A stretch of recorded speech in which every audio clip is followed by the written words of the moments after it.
Millionaire took her virginity to clear her debt. She gave birth to triplets, but refused to hand over the twins. He wanted all for himself. Hi, my beautiful garden flowers. Before we begin today's story, allow me to offer a small prayer from the deepest part of my heart. Not just words, but a hug in every sentence. Dear Lord, tonight, I gently lift up every soul listening. The tired ones, the hopeful ones, the ones holding on in silence. Surround them with light where they've felt darkness, and let peace settle in their hearts like a quiet sunrise. Wrap your arms around those feeling forgotten and whisper love into the places that ache. Give strength to those who feel they can't keep going, and joy to those who have forgotten how to smile. Bless their homes, their families, their journeys, and let no one walk alone tonight. Amen. My sweet ones, I have missed you more than I can say. This story you're about to hear, I worked on it with every drop of love left in me. Even though I'm still healing, I gave this everything. It's possible my voice isn't what it used to be. Maybe my words don't shine as bright right now, but I'm still here. Still standing, still loving you like day one. If you still believe in me, please write, "I'm with Mr. Peter," in the comments. And if you want to feel my heart even more, don't forget, over 400 powerful stories are waiting for you in this channel. Each one crafted for you, my flowers. Stay with me. Let's rise again, together. 26 years old, still a virgin, and about to sell her body to a stranger, Casey Weston never imagined her mother's dream would lead to this nightmare. Standing waist-deep in the floodwaters that had destroyed everything she'd worked for, staring at the twisted remains of Weston's Corner coffee shop, Casey realized that sometimes desperation makes monsters of us all. Hurricane Helena's merciless surge had swept through just 5 days ago, but the loan shark's deadline remained unchanged. Find $150,000 in 25 days, or face consequences that made bankruptcy seem merciful. The vintage espresso machine, her mother's pride and joy, saved for with careful pennies over 2 long years, lay twisted and broken beneath the murky water. Hand-painted menu boards that had taken Casey months to perfect floated like casualties of war. The carefully restored vintage furniture that had made this place feel like home to hundreds of loyal customers was now waterlogged wreckage. "No, no, no," Casey whispered, her voice cracking as she waded deeper into the destruction. Her trembling hands reached for a waterlogged photo of her mother, the one she'd kept beside the register for luck. The glass was shattered, the image bleeding colors like tears, but she clutched it to her chest anyway. "I'm so sorry, Mama. I failed you." 4 years of sacrifice had built this dream. 4 years of 16-hour days, surviving on instant noodles and determination, declining dates and social events to nurture something beautiful from nothing. 4 years of transforming her mother's dying wish into this cozy downtown haven, where the aroma of fresh coffee and homemade pastries had created a community of devoted customers. 4 years of believing that hard work could overcome any obstacle, all destroyed in one terrible night. Casey's phone buzzed against her hip, waterlogged, but somehow still functioning. The caller ID made her stomach clench with dread. B. Harrington, Loan Services. She almost didn't answer, knowing that nothing good could come from this conversation. But Brielle Harrington wasn't the type of woman who accepted being ignored.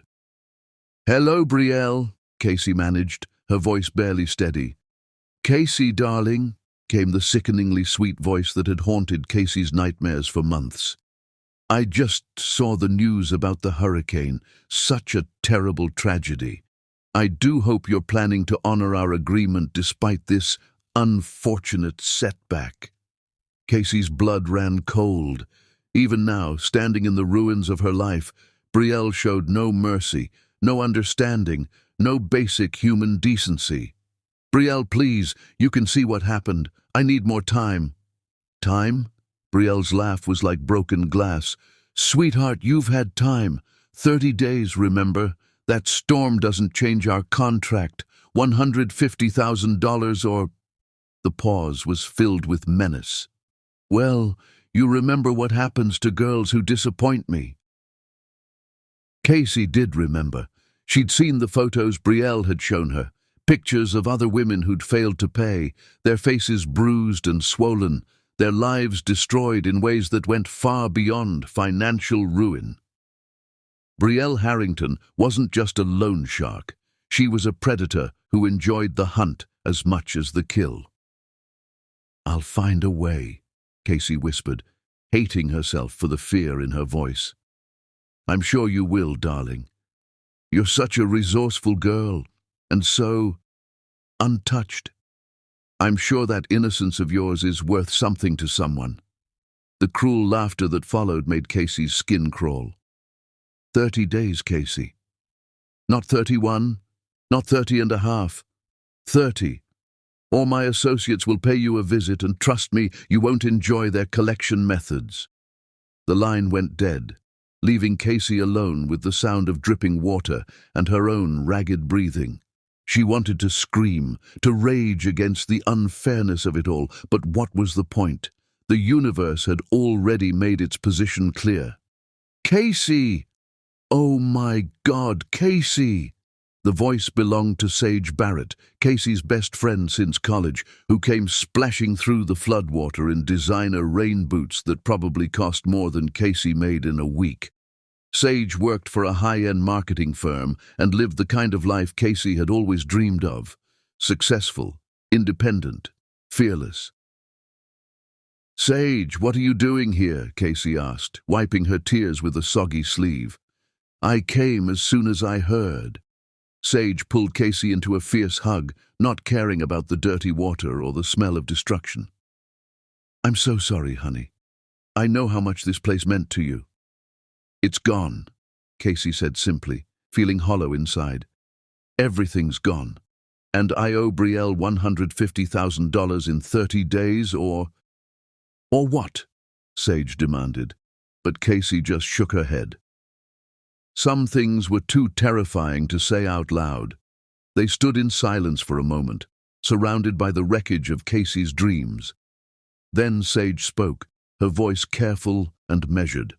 "Casey, I need to tell you something. There might be a way out of this." "What do you mean?" Sage took a deep breath. "I have a client at work. Well, not exactly a client, but God, this is going to sound crazy. There's this businessman, incredibly wealthy, who's looking for a surrogate." Casey's heart stopped. "A what?" "A surrogate. Someone to carry his child. He's offering an enormous amount of money, more than enough to pay off your debt and start over. I wasn't going to mention it because I knew you'd never consider it, but now—" "Are you insane?" Casey's voice rose to a near shriek. "Sage, I've never even... I'm still a..." She couldn't finish the sentence, her face burning with embarrassment.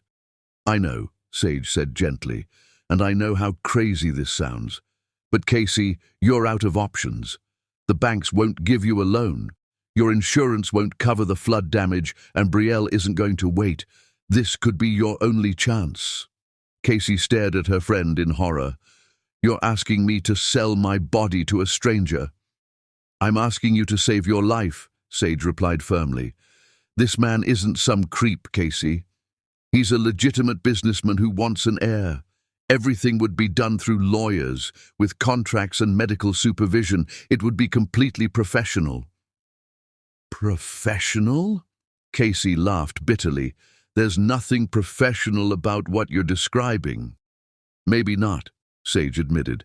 "But it's legal, it's safe, and it would solve all your problems. You could pay off Brielle, start fresh somewhere new, maybe even open another coffee shop." Casey turned away, unable to look at her friend. The thought of what Sage was suggesting made her stomach turn, but the alternative, Brielle's associates and their collection methods, was even worse. She was trapped between two nightmares, forced to choose which would destroy her more completely. "What's his name?" she heard herself ask. hating the words even as they left her mouth. Kane Whitmore. He owns Whitmore Enterprises, one of the biggest corporations in the state. Casey, the money he's offering, it's $200,000. $200,000, enough to pay off Brielle with money left over to start again, enough to buy her freedom from this nightmare, even if it meant entering another one. "I need to think," Casey whispered, still clutching her mother's ruined photograph. "You have 30 days, Sage reminded her gently. "Maybe it's time to consider that some prices are worth paying." As Casey stood in the ruins of her mother's dream, surrounded by the wreckage of everything she'd ever worked for, she realized that Sage was right about one thing. She was out of options. The flood had washed away more than her coffee shop. It had washed away her choices, her pride, and her innocence about how cruel the world could be. In 30 days, she would either find a way to pay Brielle Harrington, or she would face consequences that would make losing her virginity to a stranger seem like a mercy. The decision, it seemed, had already been made for her. Chapter 2. The Devil's Proposition. The devil, Casey discovered, wore Italian leather shoes and commanded attention like gravity. Inescapable, dangerous, and absolutely without mercy. Kane Whitmore didn't acknowledge her entrance into his penthouse office, leaving Casey to stand like a supplicant before his mahogany throne while he finished whatever business commanded his attention. The silence stretched between them, heavy with judgment and the weight of her desperation, while Casey fought the overwhelming urge to flee from this glass tower and the man who ruled it like an emperor surveying his domain. "Miss Weston." His voice carried the refined authority of old money and older power. When he finally lifted his gaze to meet hers, Casey felt her breath catch. She'd expected someone older, someone who looked like the monsters from her worst nightmares. Instead, she found herself studying the most devastatingly handsome man she'd ever encountered, and, undoubtedly, the most ruthless. At 38, Kane Whitmore possessed the kind of masculine beauty that belonged in Renaissance sculptures, sharp cheekbones that could have been carved from marble, a strong jaw shadowed with perfectly groomed stubble and thick black hair that suggested wild passion beneath rigid control. But his eyes held her captive, pale blue like Arctic frost, intelligent and calculating, studying her with the same detached interest a collector might show a potentially valuable acquisition. "Mr. Whitmore," Casey managed, her voice smaller than intended. She'd rehearsed this meeting countless times during sleepless nights since Sage first mentioned his name, but nothing had prepared her for confronting this man who radiated the kind of power that could buy and sell lives with his morning coffee. "Please, sit." The words weren't a request. Everything about Kane Whitmore commanded rather than asked, from his perfect posture to the dismissive gesture toward the leather chair positioned across from his desk like a defendant's dock. Casey sat, feeling like a scholarship student called to the dean's office, hyper-aware of her discount dress and scuffed shoes in this palace of marble and money. His office was a monument to success and intimidation. Floor-to-ceiling windows offered a commanding view of the city sprawled far below, while museum-quality artwork adorned walls that probably cost more than most people's homes. Everything was pristine, controlled, perfect, just like the man who reigned over it all. "Kieran Sullivan, my attorney, mentioned you're interested in our arrangement," Kane said, his tone as businesslike as a board meeting. "I trust he explained the general terms?" Casey's throat felt parched. He mentioned you're seeking a surrogate." "I'm seeking a woman to bear my heir," Kane corrected with surgical precision. "Nothing more, nothing less. This is a business transaction, Miss Weston, not a romantic fantasy. You would carry my child for 9 months, deliver safely, and depart $200,000 wealthier. Are you capable of such an arrangement?" The stark coldness in his voice made Casey's skin crawl. He discussed creating human life the same way others might negotiate livestock purchases. "Mr. Whitmore, I should be honest. I'm not experienced with—" "You're a virgin." He stated it like commenting on the weather, completely matter of fact. "I'm aware. Mr. Sullivan conducted preliminary research." Casey's face burned with humiliation. "You investigated me. Miss Weston, you would potentially carry my child, my heir. Did you honestly believe I wouldn't research every aspect of your life, health, and character?" His smile was sharp enough to draw blood. "I know about your coffee shop, your debt to Miss Harrington, your mother's medical expenses that initiated your financial difficulties. I know you've maintained exactly 2 romantic relationships, both ending before physical intimacy. I know you graduated summa cum laude from State University with a business degree, and I know your only legal infractions are 3 parking violations." Each revelation felt like a violation, stripping away privacy and dignity with surgical precision. "You had no right." "I had every right," Kane interrupted, his voice slicing through her protest like a blade. "When you agreed to this meeting, you surrendered that right. This is how my world operates, Miss Weston. Information is power, and I don't make critical decisions without complete intelligence." Casey wanted to stand, to walk out of this sterile office and never return. But Brielle's voice echoed in her memory, along with those horrifying photographs, and she remained seated, loathing herself for her cowardice. "The terms are non-negotiable," Kane continued, sliding a thick document across his desk. "You would reside at my estate during pregnancy for medical supervision and security. All needs would be provided, including premier medical care. In return, you would follow all medical recommendations, maintain optimal health, and deliver a healthy child. Upon successful completion, you would receive $200,000 and relinquish all parental rights." Casey stared at the contract without reading, words blurring together. "Live at your estate? You would have private quarters, complete autonomy when medical supervision isn't required. My housekeeper, Delilah Park, would ensure your comfort. You would lack nothing. Except freedom." Something flickered in those pale blue eyes. Surprise, perhaps, or irritation.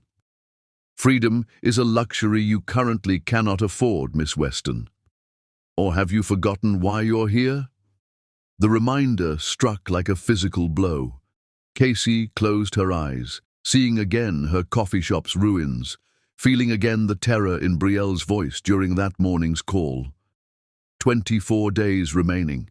24 days before Brielle's associates demonstrated their collection techniques. "I need time to consider this," Casey whispered. "You have until tomorrow noon," Kane replied without hesitation. "After that, I proceed to the next candidate. Many women would embrace this opportunity, Miss Weston. Don't let pride override pragmatism." The insult stung, but Casey swallowed her angry response. Pride was another luxury she couldn't afford. That had drowned with everything else in Hurricane Helena's surge. "If I agree," she said carefully, "when would this arrangement commence?" "Immediately. Medical procedures would begin within a week, with conception occurring within the following month for optimal timing." His clinical tone made her stomach churn. "The process would initially involve artificial insemination, but if unsuccessful, we would explore more traditional approaches. Traditional approaches." The euphemism hung between them like a sword. Casey's face burned with embarrassment and something else, a confusing flutter of awareness as she imagined what those traditional approaches might entail with this devastatingly handsome, utterly cold man. "I understand," she managed. "Do you?" Kane leaned back, studying her with those calculating eyes. "Because I want absolute clarity about what you would be accepting, Miss Weston. You would belong to me for 9 months. Your body, your time, your very existence would be mine to direct. I don't tolerate disobedience. and I have no patience for emotional dramatics. You would do exactly as instructed when instructed without question or complaint. In exchange, you would be compensated generously and treated with basic courtesy. Nothing more. The word belong sent chills down Casey's spine. She would belong to him, like property, like one of his expensive possessions displayed in this sterile office. What about afterward? She heard herself ask. After the baby arrives? You disappear from our lives completely. No contact, no visits, no maternal instincts or reconsiderations. The child would be mine alone to raise. You would be compensated and forgotten. Forgotten. The word echoed in the silence, final as a tombstone inscription. Casey stared at this man who spoke of creating life and discarding its mother with the same ruthless efficiency he probably used to close corporate acquisitions. You're asking me to abandon my child, she said softly. I'm asking you to fulfill a contract, Kane corrected harshly. The emotional attachment you're imagining is precisely why this arrangement includes psychological evaluation and counseling. You would be carrying my heir, not your child. The sooner you understand that distinction, the smoother this will proceed for everyone involved. Casey felt something breaking inside her, some last vestige of the innocent girl who'd believed love and kindness mattered more than money and power. This man wasn't just asking her to carry his child, he was asking her to sell her soul. But sitting in that magnificent office, surrounded by luxury beyond her wildest dreams, Casey realized that souls were simply another commodity in Kane Whitmore's world, and hers, apparently, was valued at exactly $200,000.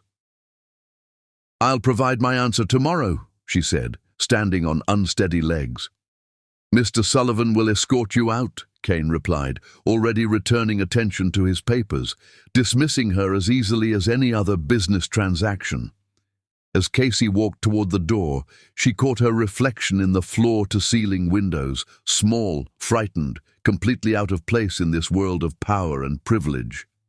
In 24 days, she would either belong to this ruthless, beautiful man or to Brielle Harrington's enforcers. Either way, Casey Weston, the girl who'd dreamed of love and happy endings, was about to disappear forever. The only question was whether she would go willingly or be dragged screaming into whichever hell awaited her. Chapter 3. Innocence in the Lion's Den. Signing her name on the contract felt like signing away her soul, but Casey Weston had learned that sometimes survival requires sacrificing everything you once considered sacred. The pen felt like lead in her trembling hand as she wrote Casey Weston for what felt like the final time as a free woman. Tomorrow she would belong to Kane Whitmore, body, mind, and soul, for the next 9 months.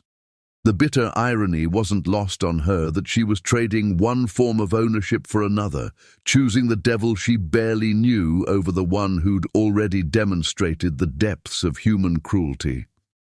Excellent choice, Kieran Sullivan said, his professionally cheerful tone masking what felt like a funeral. Mr. Whitmore's car will collect you at 9 tomorrow morning. Pack lightly. Everything you require will be provided at the estate. Casey nodded numbly, still staring at her signature. 24 hours ago, she'd been Casey Weston, struggling entrepreneur and dreamer. Now she was simply a vessel, a carefully contracted means to an end for a man who collected people the way others collected fine art. Miss Weston, Kieran's voice seemed distant. Are you all right? I'm fine, she lied, standing on legs that felt like water. I'll be ready. But nothing could have prepared her for the reality of entering Kane Whitmore's world. The limousine that arrived at her modest apartment building the next morning was longer than some people's homes, all black leather and tinted windows that screamed wealth and isolation. The driver, a kind-faced man named Marcus, who looked to be in his 60s, helped her with her single suitcase. a pathetic reminder of how little she owned compared to the man who now owned her.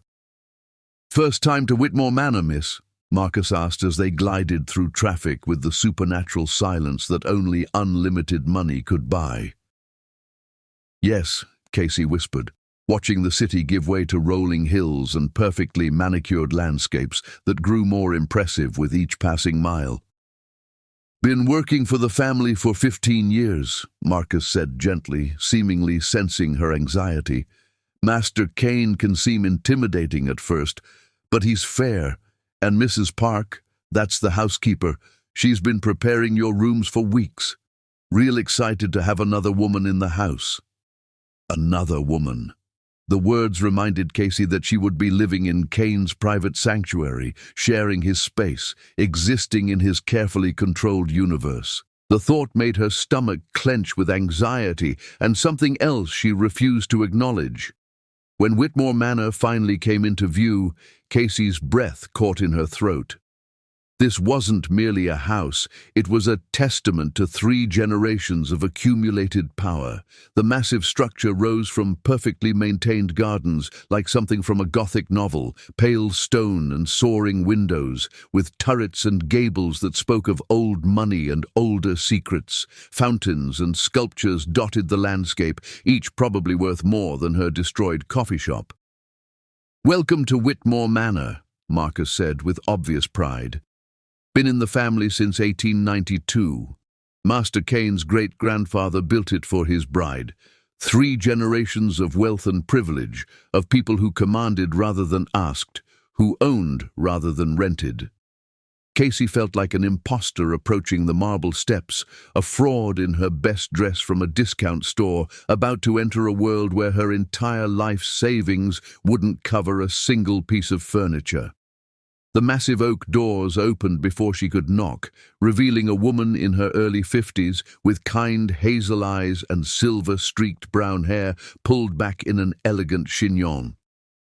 Her face lit up with genuine warmth when she saw Casey, the first real kindness Casey had encountered since agreeing to this arrangement.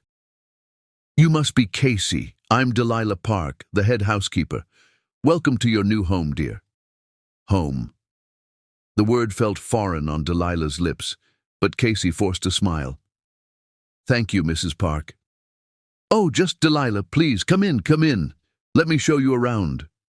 Delilah took Casey's arm with maternal gentleness, leading her into a foyer that belonged in a palace. "I know it's overwhelming at first, but you'll settle in beautifully.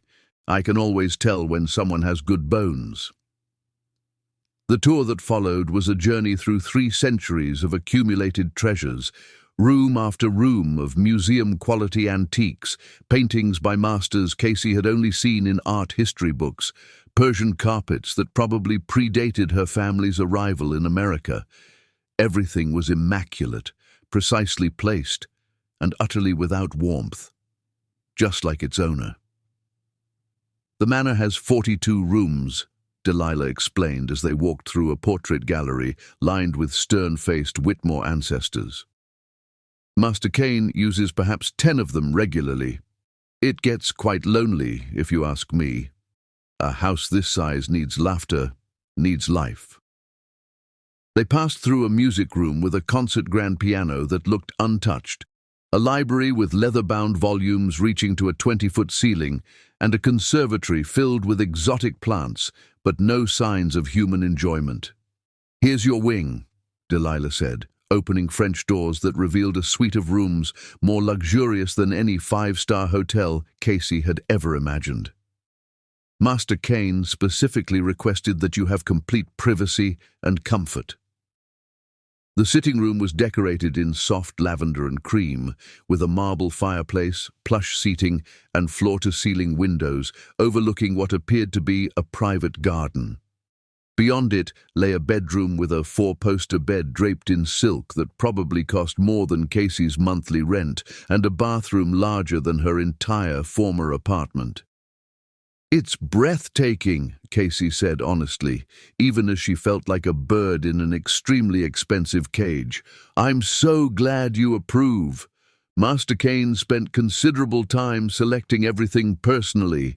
He has exquisite taste when he applies himself. Delilah beamed with pride. He can be quite thoughtful when he chooses to be. Thoughtful wasn't the word Casey would have used for the man who'd spoken of owning her like property, but she simply nodded. Now, there are some household routines we should discuss, Delilah continued, her tone becoming more serious. Master Kane maintains very specific schedules. Breakfast is served at 7 sharp in the morning room. He's quite particular about punctuality. Lunch at 1, dinner at 7. He prefers consistency above all else. Of course, Casey murmured, mentally cataloguing the rules. She was already being trained like an expensive pet. He typically works in his study until 10 each evening. Business never stops, I'm afraid. He dislikes interruptions unless there's an emergency. And Casey, dear, Delilah's voice dropped to a confidential whisper. He's not an easy man to understand. He's been hurt deeply, you see, and it's made him guarded. But there's goodness in him, buried deep. You just have to be patient enough to find it. Before Casey could ask what she meant, footsteps echoed in the hallway, expensive Italian leather on marble floors, approaching with the measured pace of a man who owned everything he surveyed. "That'll be Master Kane," Delilah said, automatically straightening her posture. "He'll want to review the household expectations with you personally." Casey's heart hammered against her ribs as the footsteps grew closer. She'd thought herself prepared to see him again, but nothing could have readied her for the impact of Kane Whitmore in his natural habitat.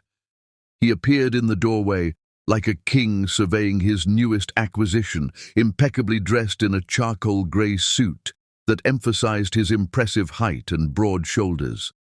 His pale blue eyes swept over her from head to toe with clinical assessment, and Casey fought the urge to wrap her arms around herself defensively. "Miss Weston," his voice carried the same controlled authority she remembered. "I trust the accommodations meet your standards?" "They're extraordinarily generous, thank you," Casey managed, hating how small her voice sounded in the spacious room. "Delilah, please give us privacy." The housekeeper bobbed her head and hurried away, leaving Casey alone with the man who now controlled every aspect of her existence. The silence stretched between them, heavy with unspoken power dynamics and the weight of the contract that bound her to him. "There are rules," Kane said without preamble, moving to stand by the windows with his hands clasped behind his back. "You will take meals at the designated times. You will maintain a regular exercise routine under medical supervision. You will attend all scheduled appointments without complaint. You will not leave the estate grounds without my explicit permission." Each rule felt like another link in an invisible chain. "You're making me your prisoner." "I'm protecting my investment," Kane corrected without turning around. "You are carrying my heir, Miss Weston. Your health, safety, and well-being are now my responsibility. I don't take such responsibilities lightly. What if I need to go somewhere, see friends, handle personal matters? You no longer have personal matters. Your only concern for the next 9 months is the successful completion of your pregnancy." His tone brooked no argument. "As for friends, they may visit here if I approve them first." Casey felt tears threatening, but she refused to let them fall. She wouldn't give him the satisfaction of seeing her break down. "I want to be absolutely clear about one thing," Kane continued, turning to face her. The intensity in his pale blue eyes made her pulse quicken against her will. "This arrangement is temporary. You are here to provide a service, nothing more. Don't mistake my providing for your comfort as anything resembling affection or personal interest. You are a necessity, not a welcome addition to my household." The cruelty in his words hit her like physical blows, but Casey lifted her chin defiantly. "I understand perfectly, Mr. Whitmore. You want to ensure I don't develop any inconvenient feelings that might complicate your business transaction." Something flickered in his eyes. surprised perhaps that she'd spoken back to him. "Precisely. I'm pleased we understand each other." "We do," Casey said, though inside she was screaming. "Is there anything else, or may I settle into my accommodations?" For a long moment, they stared at each other across the beautiful room that would be her prison for the next 9 months. Casey saw something in his expression that confused her. Was it regret? Longing? But it disappeared so quickly she might have imagined it. "Dinner is at 7, he said finally. "Don't be late." He turned and walked away, leaving Casey alone with the scent of his expensive cologne and the crushing realization that she'd just entered a world where love was a luxury she could no longer afford, and kindness was a weakness that men like Kane Whitmore had long since abandoned. As she unpacked her meager belongings in the palatial suite, Casey caught sight of herself in the ornate mirror above the antique dresser. The girl looking back was still recognizable, but something in her eyes had already changed. The innocence remained, but it was shadowed now with the knowledge of what desperation could drive a person to accept. In 9 months, she would walk out of this magnificent prison $200,000 richer and completely transformed. The question was whether anything of the real Casey Weston would survive the transformation, or if she would emerge as emotionally barricaded as the man who now owned her soul. Outside her window, storm clouds gathered over the estate's perfect gardens, and Casey couldn't help but think they were an omen of the tempest to come. Chapter 4. Hearts Behind Walls. The moment Casey had been dreading and secretly anticipating for 3 weeks arrived on a rain-soaked Thursday evening, announced not by trumpets or ceremony, but by Dr. Elizabeth Hartwell's clinical pronouncement, "The artificial insemination attempts have been unsuccessful.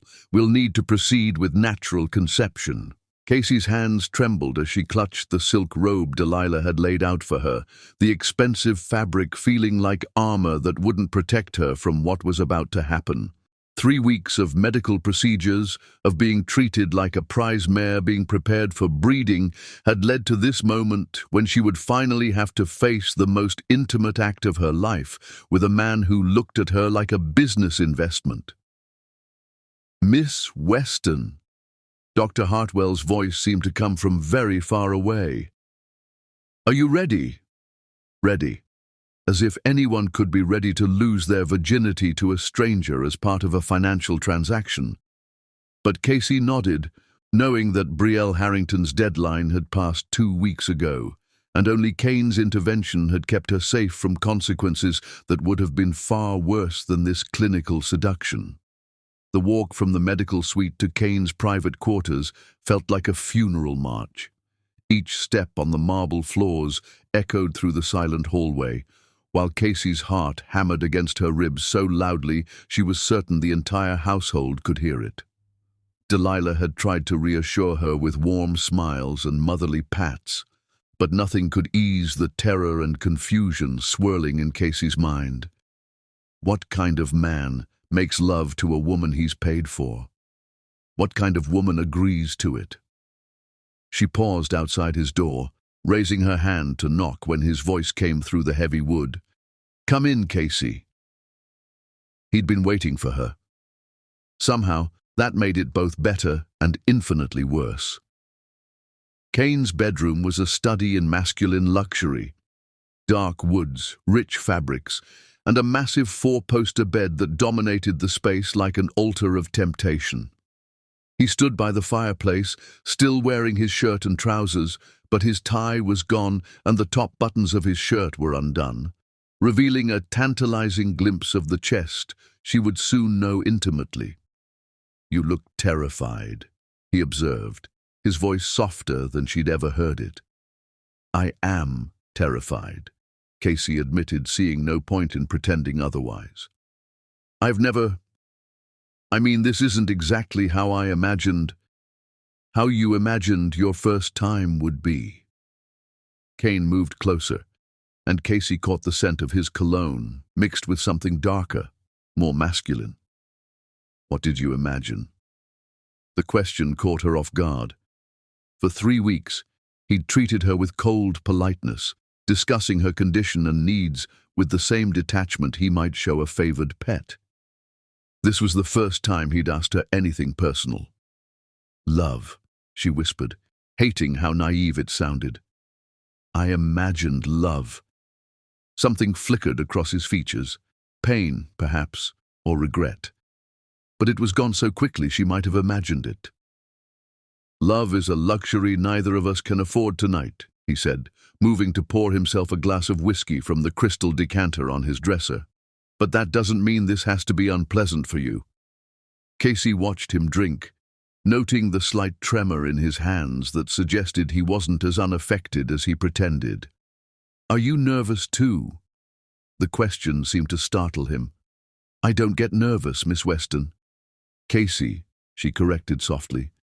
If we're going to, shouldn't you at least call me by my first name?" He set down his glass and turned to study her with those pale blue eyes that had haunted her dreams for weeks. "Casey," he said, and the way her name sounded on his lips made something flutter deep in her belly. "Are you asking me to pretend this is something other than what it is?" "I'm asking you to pretend I'm human," she replied, surprised by her own boldness. "For tonight, couldn't you pretend that I'm more than just a vessel for your air?" The silence that followed was so thick, Casey could almost taste it. Kane moved toward her with the predatory grace she'd noticed that first day in his office. But there was something different in his approach now, a careful consideration that hadn't been there before. "You are human," he said, when he was close enough that she could see the dark flecks in his pale eyes. "And you deserve better than this, better than me." The admission hung between them like a confession, revealing more vulnerability than Casey had ever expected from this cold, controlled man. "Then why?" she asked. "Why this arrangement? You could have any woman you wanted." "Could I?" His smile was bitter. "Women want my money, Casey. They want the lifestyle, the status, the security. None of them want the man underneath all of this." He gestured to the opulent room around them. "At least with you, I know exactly what the transaction entails." "Maybe you've been looking in the wrong places," Casey said softly, and immediately regretted it when his expression hardened. "Don't," he warned. "Don't try to psychoanalyze me or imagine you can fix whatever's broken in me. This is a business arrangement, nothing more." But even as he spoke the harsh words, his hand rose to cup her cheek with surprising gentleness. Casey's breath caught at the contact, her skin burning where he touched her. "I'll be as gentle as I can," he promised, and there was something in his voice that made her believe him. "But I can't give you love, Casey. I don't have any left to give." "What happened to it?" she found herself asking, even though she knew she was crossing a line.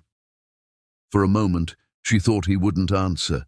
Then, "It was beaten out of me long ago, by a father who thought affection was weakness, and a woman who proved him right." The pain in his voice was so raw that Casey's heart ached for him. Without thinking, she reached up to cover his hand with hers, offering the only comfort she could give. "I'm sorry," she whispered. "Don't be sorry for me," Kane said, but he didn't pull his hand away. "I chose this life. I chose to become exactly what my father wanted, successful, powerful, and completely alone." "Alone doesn't have to mean lonely," Casey said, and saw something crack in his carefully constructed facade. "Doesn't it?" He moved closer until his body was almost touching hers, until she could feel the warmth radiating from his skin. "You'll leave when this is over, Casey. They always leave." The sadness in his voice broke something open in Casey's chest. This wasn't the cold, calculating businessman who'd laid out the terms of their arrangement.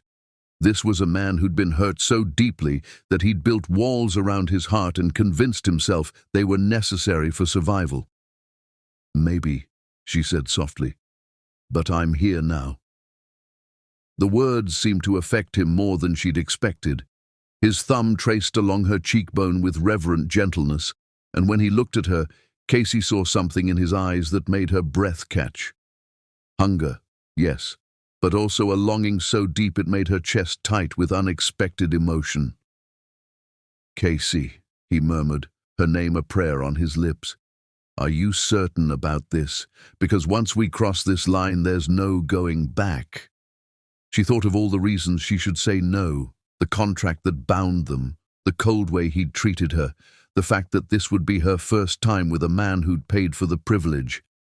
But she also thought of the pain in his voice when he'd spoken of being alone, the gentleness in his touch, the way he'd said her name like it meant something to him. "I'm certain," she whispered, and meant it. What followed was unlike anything Casey had ever imagined.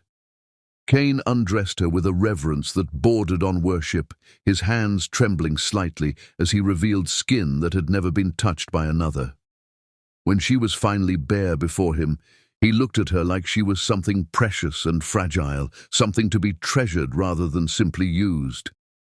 "You're beautiful," he said, and the wonder in his voice made tears spring to her eyes. "So are you," she replied, and watched his expression shift to something that looked almost like surprise. When he finally joined her on the massive bed, his touch was everything he'd promised, gentle, patient, careful of her innocence. He kissed her like she was made of spun glass, his lips soft against hers, his hands mapping her body with an artist's attention to detail. "I want to make this good for you," he whispered against her throat. And Casey believed him. What surprised her most was how naturally her body responded to his. Every touch sent fire racing through her veins.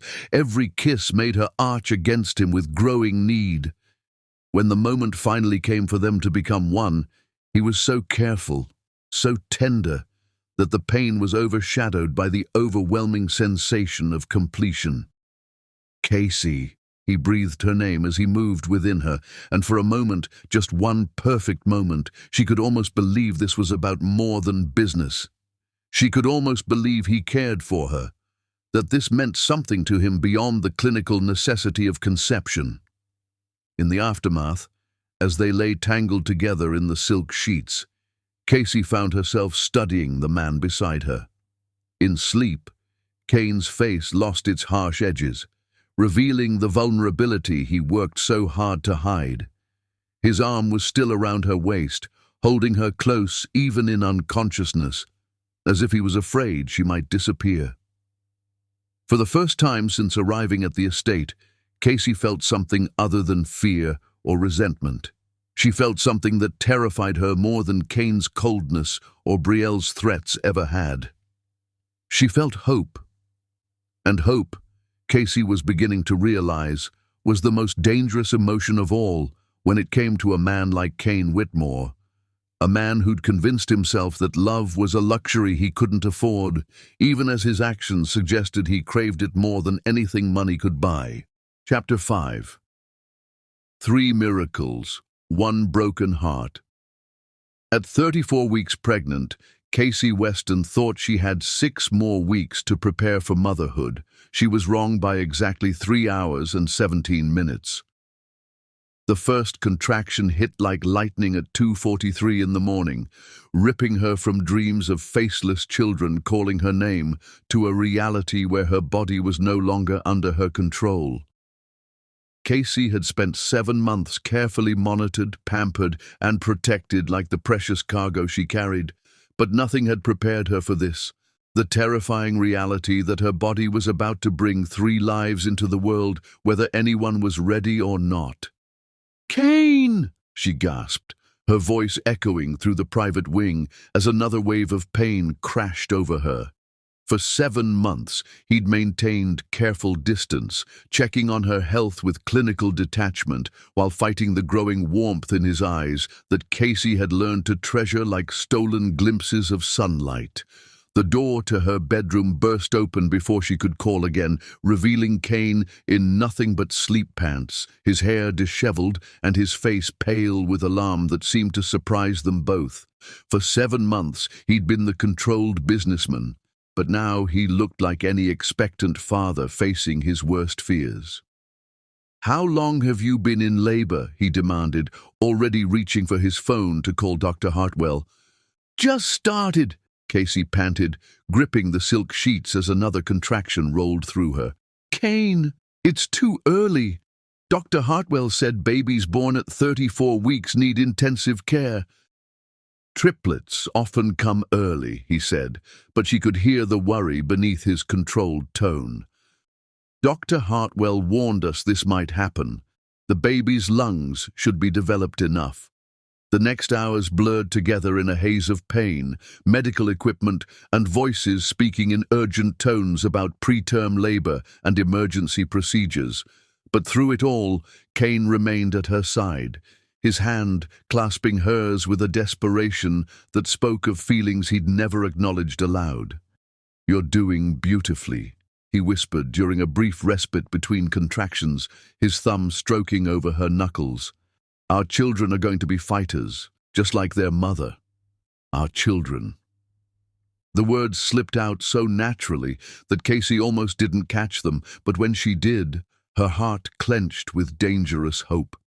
For 7 months, Kane had referred to them as the babies or my heir, never our children, never with the possessive warmth that suggested she might be more than just a vessel carrying his legacy. "Kane," she began, but another contraction cut off her words, this one so intense that stars exploded behind her closed eyelids. "They're coming," Dr. Hartwell announced from the foot of the bed. "Casey, I need you to push." What followed was the most intense experience of Casey's life, waves of pain that seemed to tear her apart and rebuild her stronger, all while Kane held her hand and whispered encouragement that sounded more like prayers. When the first cry pierced the air, Casey sobbed with relief and exhaustion. "It's a girl," Dr. Hartwell announced, placing the tiny, perfect baby on Casey's chest.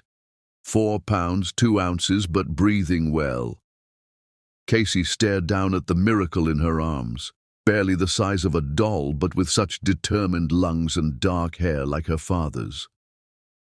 "Hello, beautiful," she whispered, feeling her heart expand in ways she'd never imagined possible. "She's perfect," Kane said, his voice thick with an emotion Casey had never heard from him before. When Dr. Hartwell placed their second daughter in his arms 10 minutes later, Casey watched the most powerful man she'd ever known crumble with the weight of instant, overwhelming love. "Another girl," the doctor announced. 4 pounds even. Look at those strong lungs." Casey looked at her family, because that's what they were in this moment, a family, and felt something shift inside her chest. These weren't just babies she'd carried for 7 months as part of a business arrangement. These were her children, pieces of her heart walking around outside her body, and she would die before she let anyone take them from her. "And here comes number 3, Dr. Hartwell said as the final baby made his entrance into the world with a cry that seemed to announce his displeasure at being evicted from his comfortable home. "A boy," Kane said, his voice barely above a whisper as he held their son. "Casey, we have a son." For a moment, Casey allowed herself to believe in the fairy tale. Here was Kane, the cold businessman who'd bought her services, looking at her like she'd given him the world. Here were their 3 children, healthy and perfect despite their early arrival. Here was the family she'd never dared to dream of having. Then Dr. Hartwell cleared her throat, and the spell shattered like crystal hitting concrete. Mr. Whitmore, we need to discuss the birth certificates and custody arrangements. The legal department requires your instructions regarding the children's names and guardianship. Casey watched Kane's expression shift back to the controlled mask she knew so well, saw him remember that this wasn't a family moment. It was the completion of a business transaction. Of course, he said, his voice cooling to its familiar professional tone. According to our agreement, I'll be taking custody of all 3 children. Miss Weston has fulfilled her obligations admirably. All 3 children. The words hit Casey like physical blows.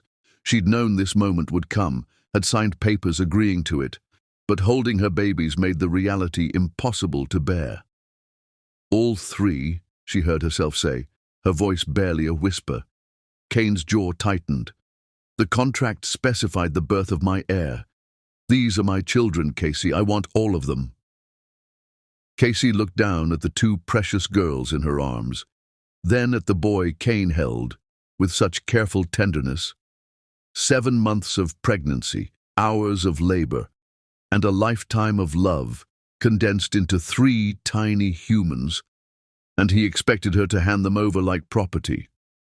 No, she said softly. I beg your pardon. Casey raised her eyes to meet his, and Kane seemed to flinch at what he saw there. Number. The contract specified 1 child. You can choose one, but I'm keeping the other 2. The silence that followed was deafening. Dr. Hartwell looked between them with obvious discomfort, while nurses bustled around the room pretending not to hear the most important conversation of Casey's life. Casey, Kane said, his voice dangerously quiet. You signed an agreement. I signed an agreement for 1 child, Casey interrupted, surprising herself with her own strength. 1 child, Mr. Whitmore, not 3. You want more than the contract specifies?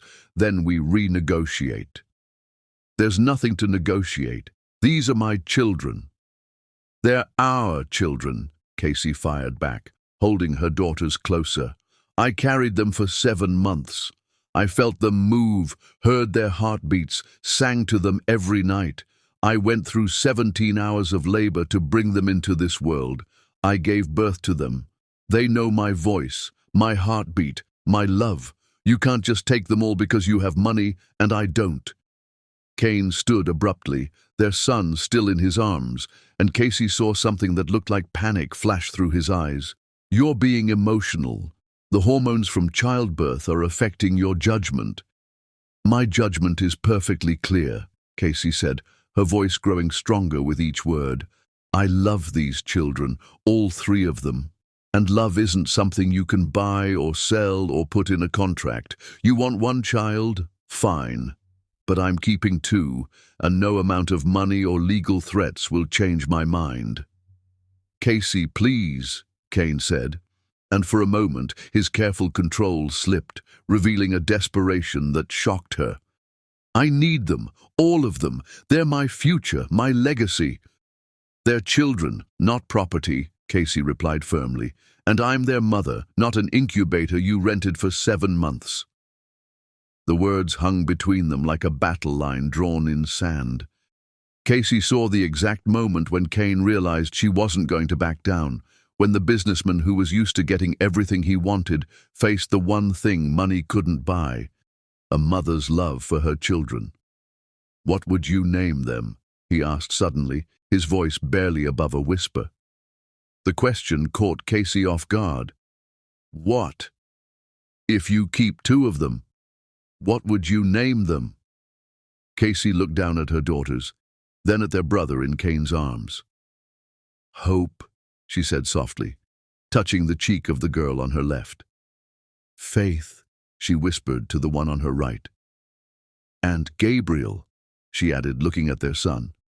Hope, Faith, and Gabriel, Kane repeated, his voice thick with emotion. They're beautiful names. They're beautiful children, Casey said. All 3 of them deserve to be loved, not just provided for. Kane was quiet for a long moment, studying the baby in his arms. When he finally spoke, His voice was harder than winter ice. Fine. We'll let the courts decide. But I'm warning you, Casey. I have resources you can't imagine. I'll fight you with everything I have. Then we'll fight, Casey said, though her heart was breaking even as she spoke the words. But I won't let you take all my children. The contract says one child, and one child is what you'll get. As Cain walked out of the room with their son, their beautiful, perfect Gabriel, Casey held her daughters and cried for the fairy tale that had just died. For 7 months, she'd allowed herself to hope that maybe, just maybe, the cold man who'd bought her services had learned to love her.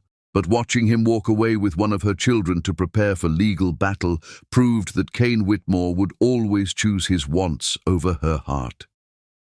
Hope, she whispered to her daughters. Faith, Mama's going to fight for you both, whatever it takes. The war for her children was about to begin, and Casey knew that no matter who won, they would all lose something precious in the process. But as she looked down at her daughters' sleeping faces, she also knew that some things were worth fighting for no matter the cost. Love was worth fighting for, her children were worth fighting for, and if Cain Whitmore wanted to take that away from her, he was going to learn that a mother protecting her young was the most formidable opponent he'd ever faced. Outside her window, dawn was breaking over the estate's perfect gardens, but Casey felt like her world was ending. The man she'd fallen in love with had just proven that contracts mattered more to him than the family they'd created together. But as hope and faith stirred in her arms, Casey felt her resolve strengthen. She would fight for them. She would fight for all 3 of her children, even if it meant destroying any chance of love with their father, because some battles were more important than happy endings. Chapter 6. Battle Lines in Court. 3 weeks after giving birth to triplets, Casey Weston sat in family court feeling like David facing Goliath, except Goliath wore a $5,000 suit and had an army of lawyers ready to prove that love was no match for unlimited resources. The matter before this court today, Judge Rowan Mitchell announced, her authoritative voice carrying the weight of Solomon's wisdom as she surveyed the packed courtroom, concerns the custody of 3 minor children born from a surrogacy arrangement between petitioner Cain Whitmore and respondent Casey Weston.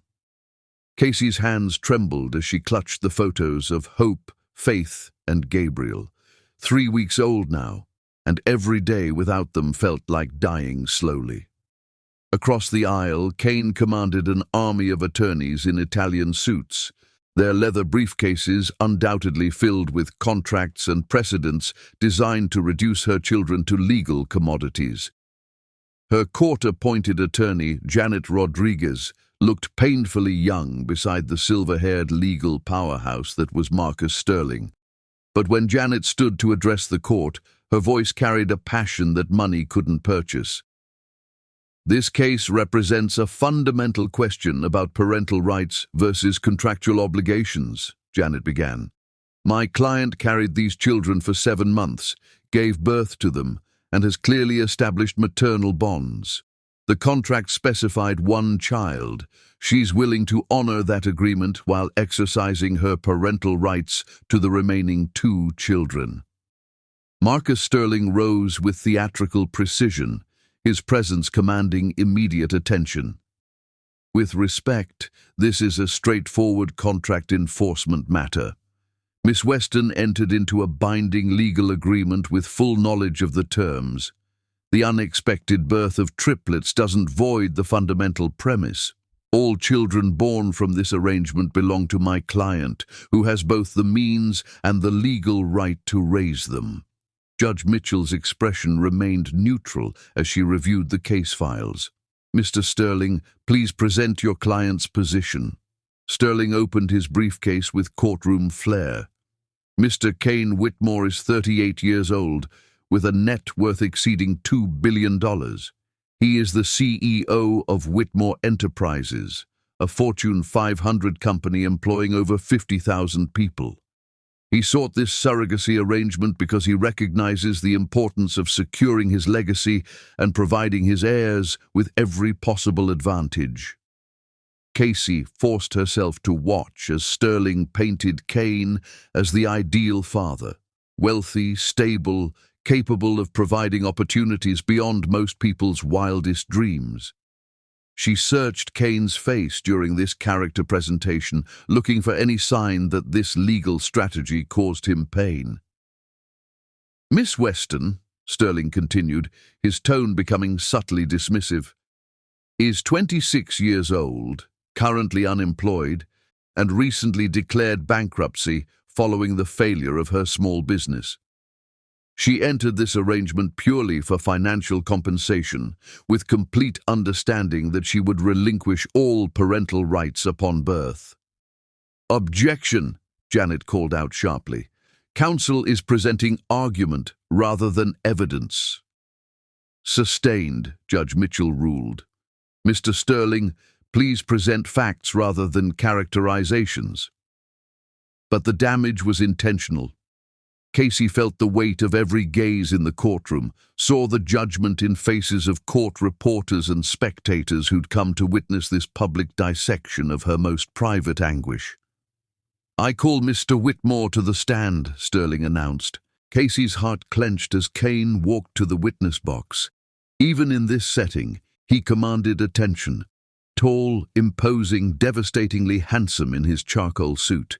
But she could see the tension in his shoulders, the careful control that kept his emotions locked away. "Mr. Whitmore," Sterling began, "please explain your decision to pursue surrogacy." Kane's voice was steady, professional. "I wanted to establish a family legacy. After careful consideration, surrogacy seemed the most practical approach to achieving this goal. Why not pursue traditional relationships or adoption?" Casey watched Kane's hands tighten on the rail. "Previous romantic relationships proved incompatible with my business responsibilities. Adoption involves lengthy procedures with uncertain outcomes. Surrogacy offered clear parameters and expectations. What kind of father do you intend to be?" For the first time, something genuine flickered across Kane's features. "I intend to provide my children with every advantage, superior education, unlimited opportunities, complete financial security. They will want for nothing." "And Miss Weston's role in their future?" Kane's eyes found Casey's across the courtroom, and she saw something that made her breath catch. Was it regret? Longing? "According to our agreement, Miss Weston would have no ongoing relationship with the children." "No further questions," Sterling said, clearly satisfied with his client's controlled testimony. Janet Rodriguez stood for cross-examination, and Casey held her breath. "Mr. Whitmore, you mentioned providing your children with every advantage. Does that include emotional support and affection?" Kane's jaw tightened almost imperceptibly. "Naturally. But love isn't mentioned anywhere in your contract with Miss Weston, is it?" Janet pressed. "Can you guarantee you'll love these children, not just provide for them?" The courtroom fell silent. Casey watched Kane struggle with the question, saw his carefully constructed walls threatening to crack under judicial scrutiny. "Love is not a legal requirement for custody," he said finally. "Perhaps not legally, but certainly parentally," Janet continued. "Mr. Whitmore, during Miss Weston's pregnancy, how often did you inquire about her emotional well-being?" "Doctor." Hartwell provided comprehensive medical reports. "I asked about emotional well-being. Did you ever ask how she was feeling, whether she was lonely, whether carrying your children was emotionally challenging for her?" Casey saw Kane's mask beginning to slip. "Our arrangement was intended to be professional." "Professional," Janet repeated. "So you treated the woman carrying your children like a hired employee?" "Objection," Sterling called out. "Argumentative." "Sustained," Judge Mitchell ruled, but the point had been made. "Mr. Whitmore," Janet continued, You testified that previous relationships were incompatible with business responsibilities. Isn't it true that you simply don't know how to maintain emotional relationships? Sterling shot to his feet. Objection. Calls for speculation about the witness's psychological state. I'll allow it, Judge Mitchell said. Answer the question, Mr. Whitmore. Kane was silent for a long moment. I prefer arrangements with clear boundaries and defined expectations.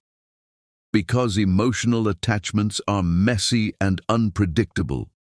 Because they lead to disappointment and betrayal, Kane said quietly, and Casey's heart broke a little at the pain in his voice. Janet returned to her table and Casey was called to testify. Walking to the witness stand felt like walking to her own judgment, every eye tracking her movement. Miss Weston, Janet began gently, please tell the court about your relationship with your children. Casey's voice was barely above a whisper at first. I love them. From the moment I felt them move inside me, I loved them completely. When did you realize you couldn't surrender all 3 children? The moment they were born, Casey said, her voice growing stronger. When I held hope and faith for the first time, when I saw Gabriel in Kane's arms, I realized they weren't just children I'd carried. They were my children, pieces of my soul walking around outside my body. Why are you willing to honor the contract regarding 1 child but not 3? Casey looked directly at Judge Mitchell. Because that's what our agreement specified. 1 child.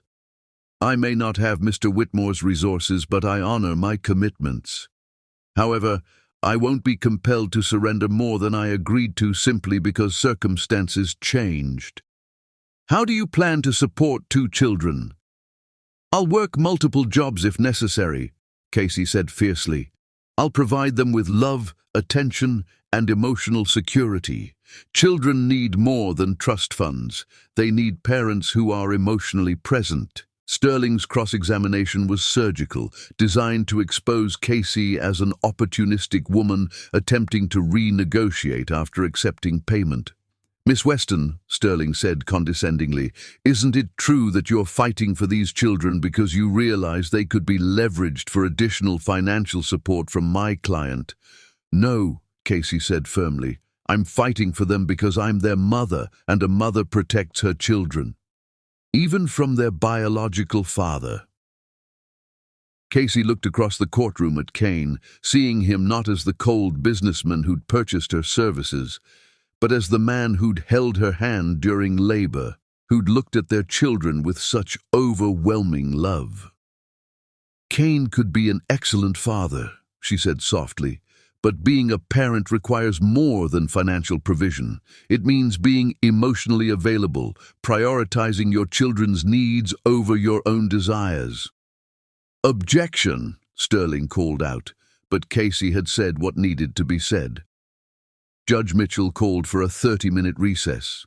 As the courtroom emptied, Casey found herself alone with the terrible knowledge that regardless of the judge's decision, her heart would be shattered. She'd fallen in love with a man who saw her as a service provider, and she'd brought 3 children into the world who might never know what it meant to have a complete family because their parents were too wounded to bridge the gap between duty and love. When court reconvened, both sides presented closing arguments that felt more like eulogies for a family that might have been. Sterling emphasized contract law and financial security.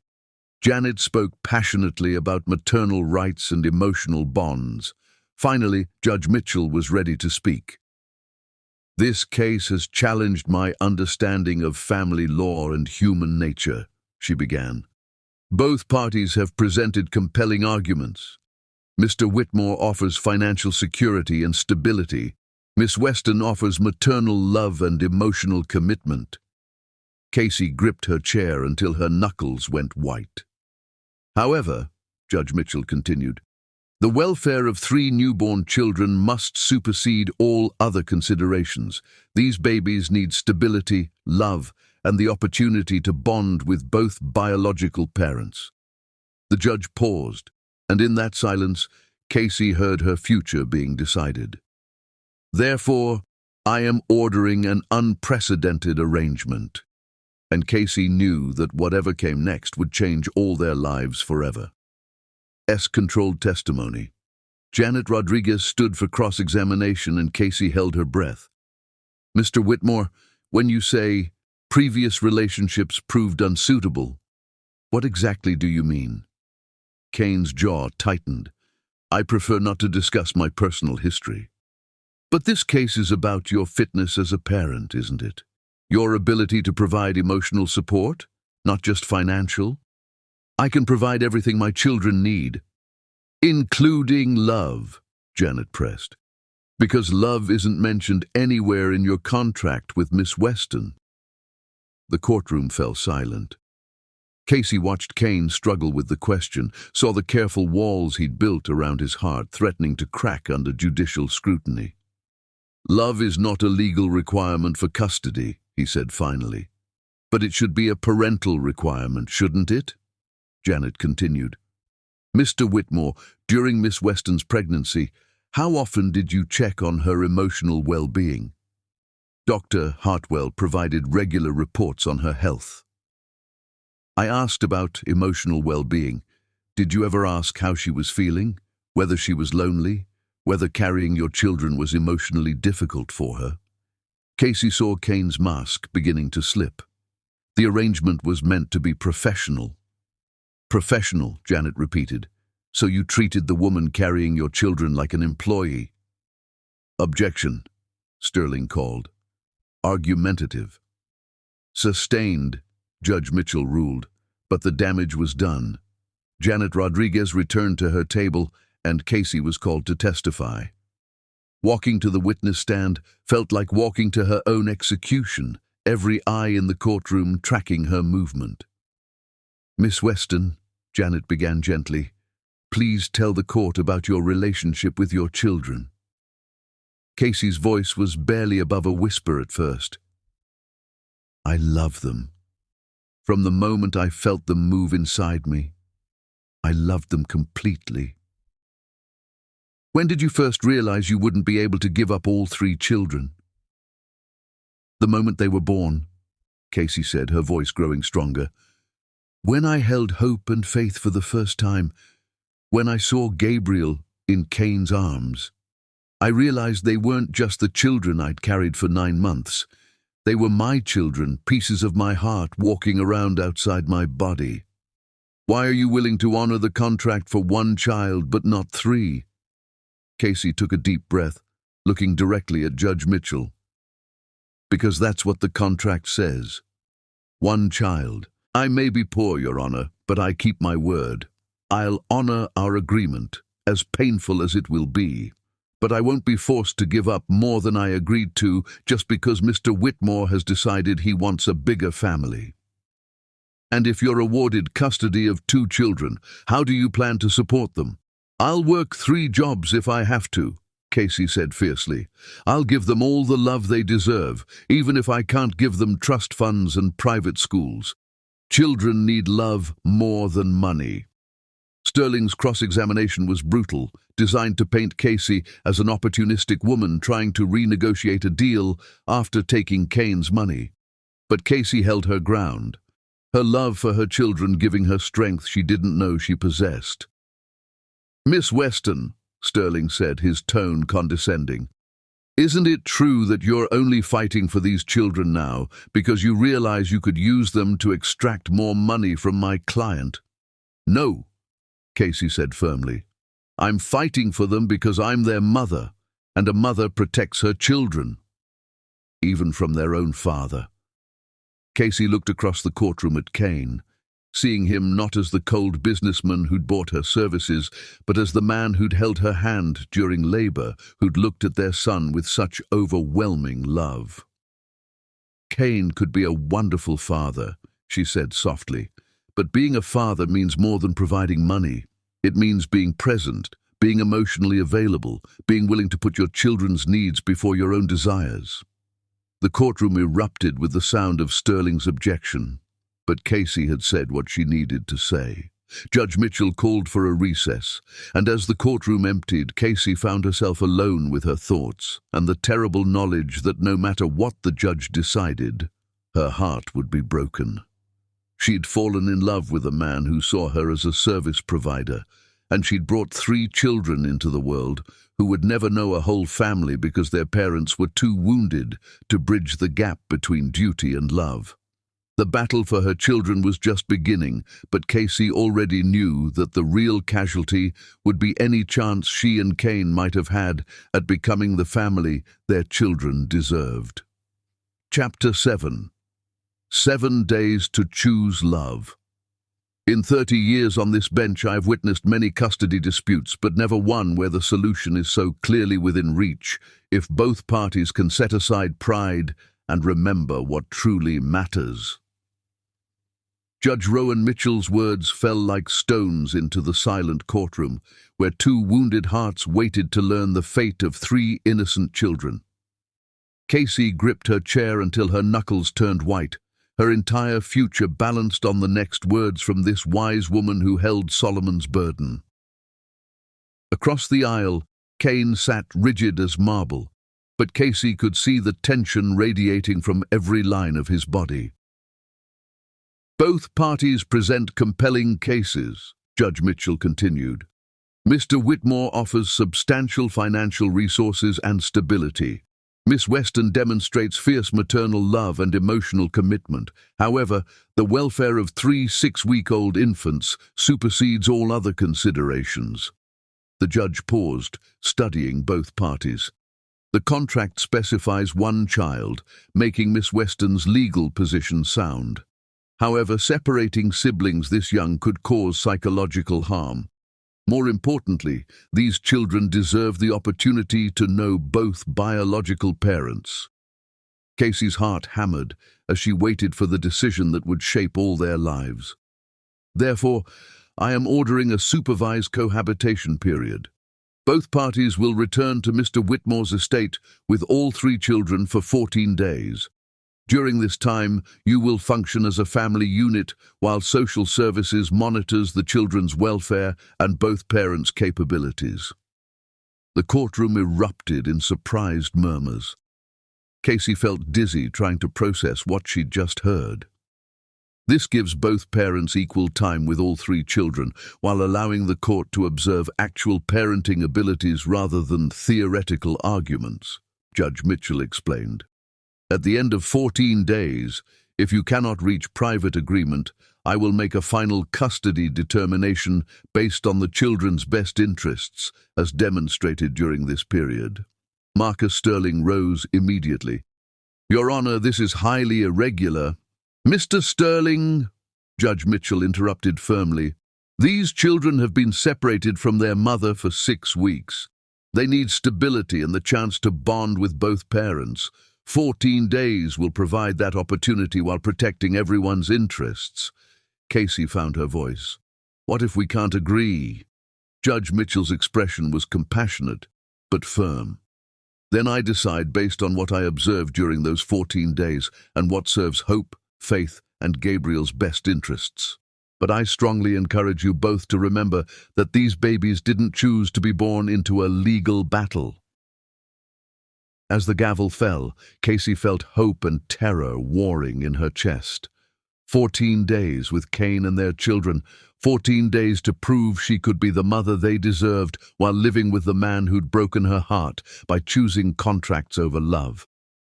The ride back to Whitmore Manor was conducted in tense silence, the luxury sedan feeling more like a hearse. Casey stared out at familiar landscapes that had once represented her prison, but now offered her only chance at redemption. Delilah Park waited at the front entrance, tears streaming down her face as she held baby Gabriel, while 2 pediatric nurses stood by with Hope and Faith. The sight of her children after 6 weeks of separation nearly brought Casey to her knees. "My babies," she whispered, reaching for Hope with trembling hands. The moment her daughter settled against her chest, Casey felt something healing and breaking simultaneously. "Mama's here, sweetheart." She looked up to find Kane watching her with an unreadable expression, Faith cradled protectively against his chest. For a moment they looked like what they should have been, parents reunited with their children, a family complete despite its fractured foundation. "They've missed you terribly," Delilah said softly, dabbing her eyes. "All the pediatric care in the world can't replace a mother's touch. They've been more restless, eating less, crying more." Kane's jaw tightened almost imperceptibly. "They've received excellent medical supervision." "Medical supervision, yes," Delilah agreed carefully. "But babies need emotional nourishment too. Don't you, sweet Gabriel?" She gently touched the baby's cheek. The pointed observation hung in the air as they entered the mansion. The nursery had been completely transformed during Casey's absence. 3 matching cribs instead of 1, every surface covered with expensive monitoring equipment, designer toys, and state-of-the-art baby gear. Despite the luxury, something felt clinical about the room, beautiful but sterile. "I've prepared the blue suite adjoining the nursery," Delilah announced, leading Casey toward a door she hadn't noticed before. "You'll be close enough to hear the babies during the night, but have your own space." Casey settled into the familiar rocking chair, holding Hope while Faith fussed in her nearby crib. After 6 weeks apart, her daughter felt simultaneously familiar and foreign, heavier, longer, but still unmistakably hers. "She's hungry," Casey said, recognizing Faith's particular cry pattern. "The formula station is fully stocked," Kane said, moving toward the high-tech warming unit with practiced efficiency. Casey shook her head. "I've been maintaining my milk supply for 6 weeks. I want to breastfeed them." The statement clearly surprised Kane. "You've been—" "But there was no expectation." "There were many things not in our contract," Casey replied, settling Faith to nurse while Hope dozed contentedly, "including how I'd feel carrying them for 7 months, or the bond we'd form, or how much I'd love them." Kane watched in fascination as Faith latched on and began nursing contentedly. Dr. Hartwell recommended bottle feeding for practicality. "Practical," Casey repeated, the word bitter on her tongue. "Is that what we're calling this?" Gabriel began fussing in Kane's arms, and Casey watched the powerful businessman look completely helpless, facing one crying baby. "He's probably hungry too," Casey said gently. "Here, let me show you." She guided him through preparing a bottle with her pumped milk, their hands brushing as she adjusted his grip. The contact sent electricity through her skin, a reminder of the attraction that had complicated everything from the beginning. "Support his head like this." "Perfect," she murmured, their faces close as she showed him the proper angle. Kane's eyes met hers over Gabriel's downy head, and for a moment Casey saw the vulnerable man beneath the cold businessman. The man who'd held her hand during labor, who'd looked at their children with overwhelming love. "They know your voice," Kane observed quietly, as Hope settled at the familiar sound of Casey's lullaby. "I sang to them every night during pregnancy," Casey admitted. "Even after they were born, I recorded songs and asked the nurses to play them." Something flickered across Kane's features, surprise, perhaps guilt. "I didn't know." "There are many things you don't know about me," Casey said without accusation, "just as there are things I don't know about you." The next hour passed in surprisingly comfortable cooperation as they worked together to feed and change all 3 babies. Casey marveled at how naturally Kane seemed to take to fatherhood when he dropped his walls, how gentle his large hands were with their tiny children. "Why did you really want children?" Casey asked as they settled the babies for naps. Not the legacy answer, the real reason. Kane was quiet so long Casey thought he wouldn't answer. Then, "I grew up in this house. Beautiful, enormous, empty. My father was always working, always distant. My mother cared more about social obligations than parenting. I swore if I ever had children, things would be different." But you've been working constantly since they were born, Casey pointed out gently. I thought providing for them was enough, ensuring they had everything I lacked: security, opportunity, freedom from financial worry. His voice was barely audible. I didn't realize that what I wanted most was what I never had: a real family. Casey's heart ached for the lonely child he'd been. It's not too late. They're only 6 weeks old. You can still be the father you wanted to have. Kane looked at her with eyes full of hope and fear. And you? Could you be happy here, with them? With ...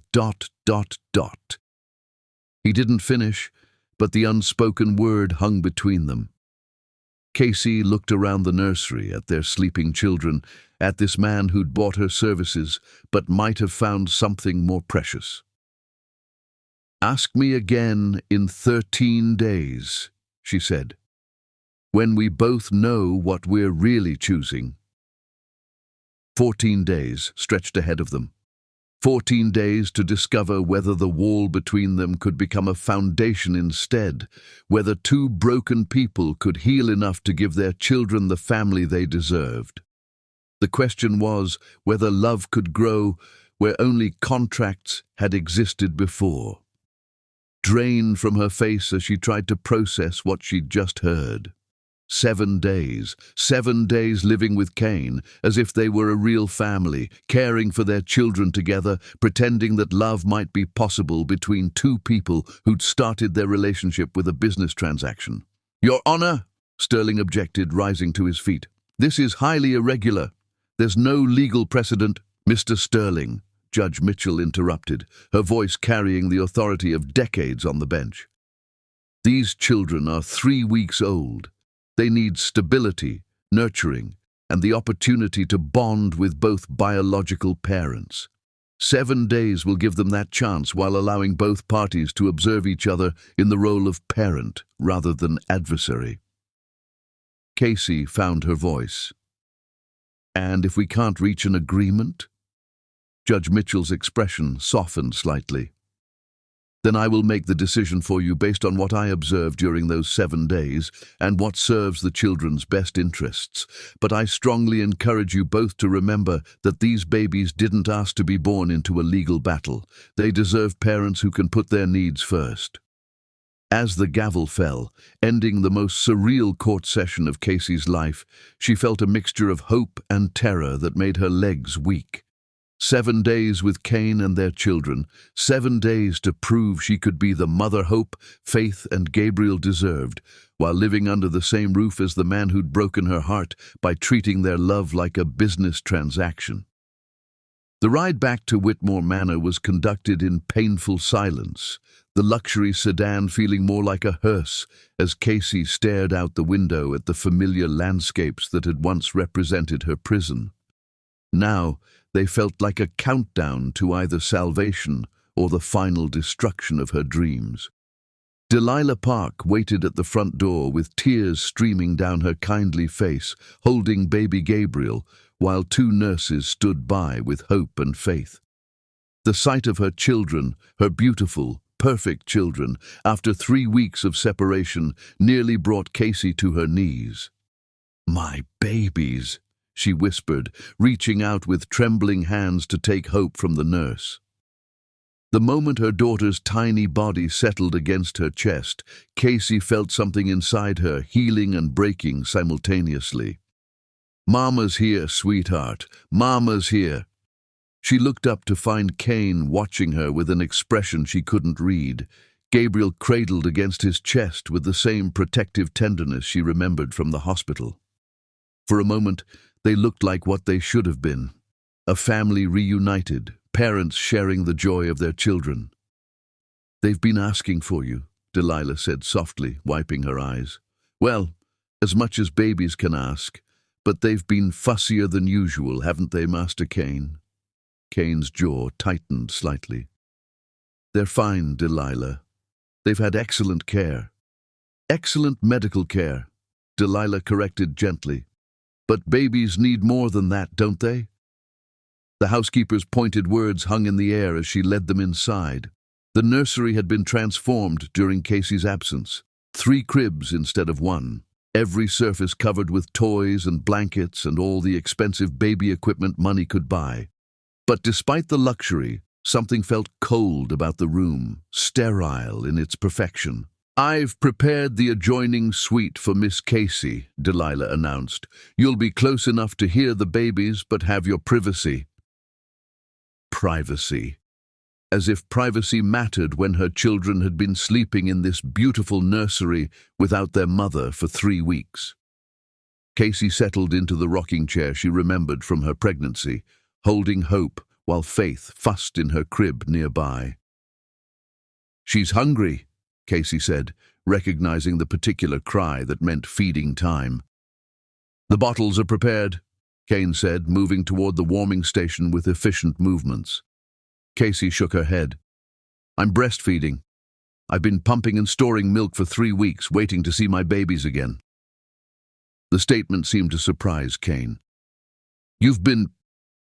But the contract said nothing about breastfeeding. "The contract said nothing about a lot of things," Casey replied, settling Faith to nurse while Hope dozed contentedly in her arms. "It said nothing about how I'd feel when I carried them for 9 months. It said nothing about how it would feel to give birth to them, and it said nothing about how much I'd love them."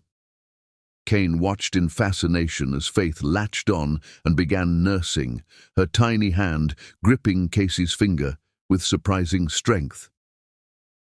"Doctor," Hartwell said bottle feeding would be more practical. "Practical," Casey repeated, the word tasting bitter on her tongue. "Is that what we're calling this? Practical?" Gabriel began fussing in Kane's arms, and Casey watched the powerful man who commanded boardrooms and business empires look completely helpless in the face of one crying baby. "He's probably hungry too," Casey said gently. "Here, let me..." She guided Kane through preparing a bottle of her pumped milk, their hands brushing as she showed him the proper angle to hold Gabriel. The contact sent electricity through her skin, a reminder of the attraction that had complicated everything between them from the beginning. "Like this," she murmured, adjusting his grip. "Support his head. There. Perfect." Kane's eyes met hers over Gabriel's downy head, and for a moment Casey saw the vulnerable man beneath the cold businessman, the man who'd held her hand during labor, who'd looked at their children with such overwhelming love. "Casey," he began, his voice softer than she'd heard in weeks. But the moment was broken by Hope's cry as she finished nursing and needed to be burped.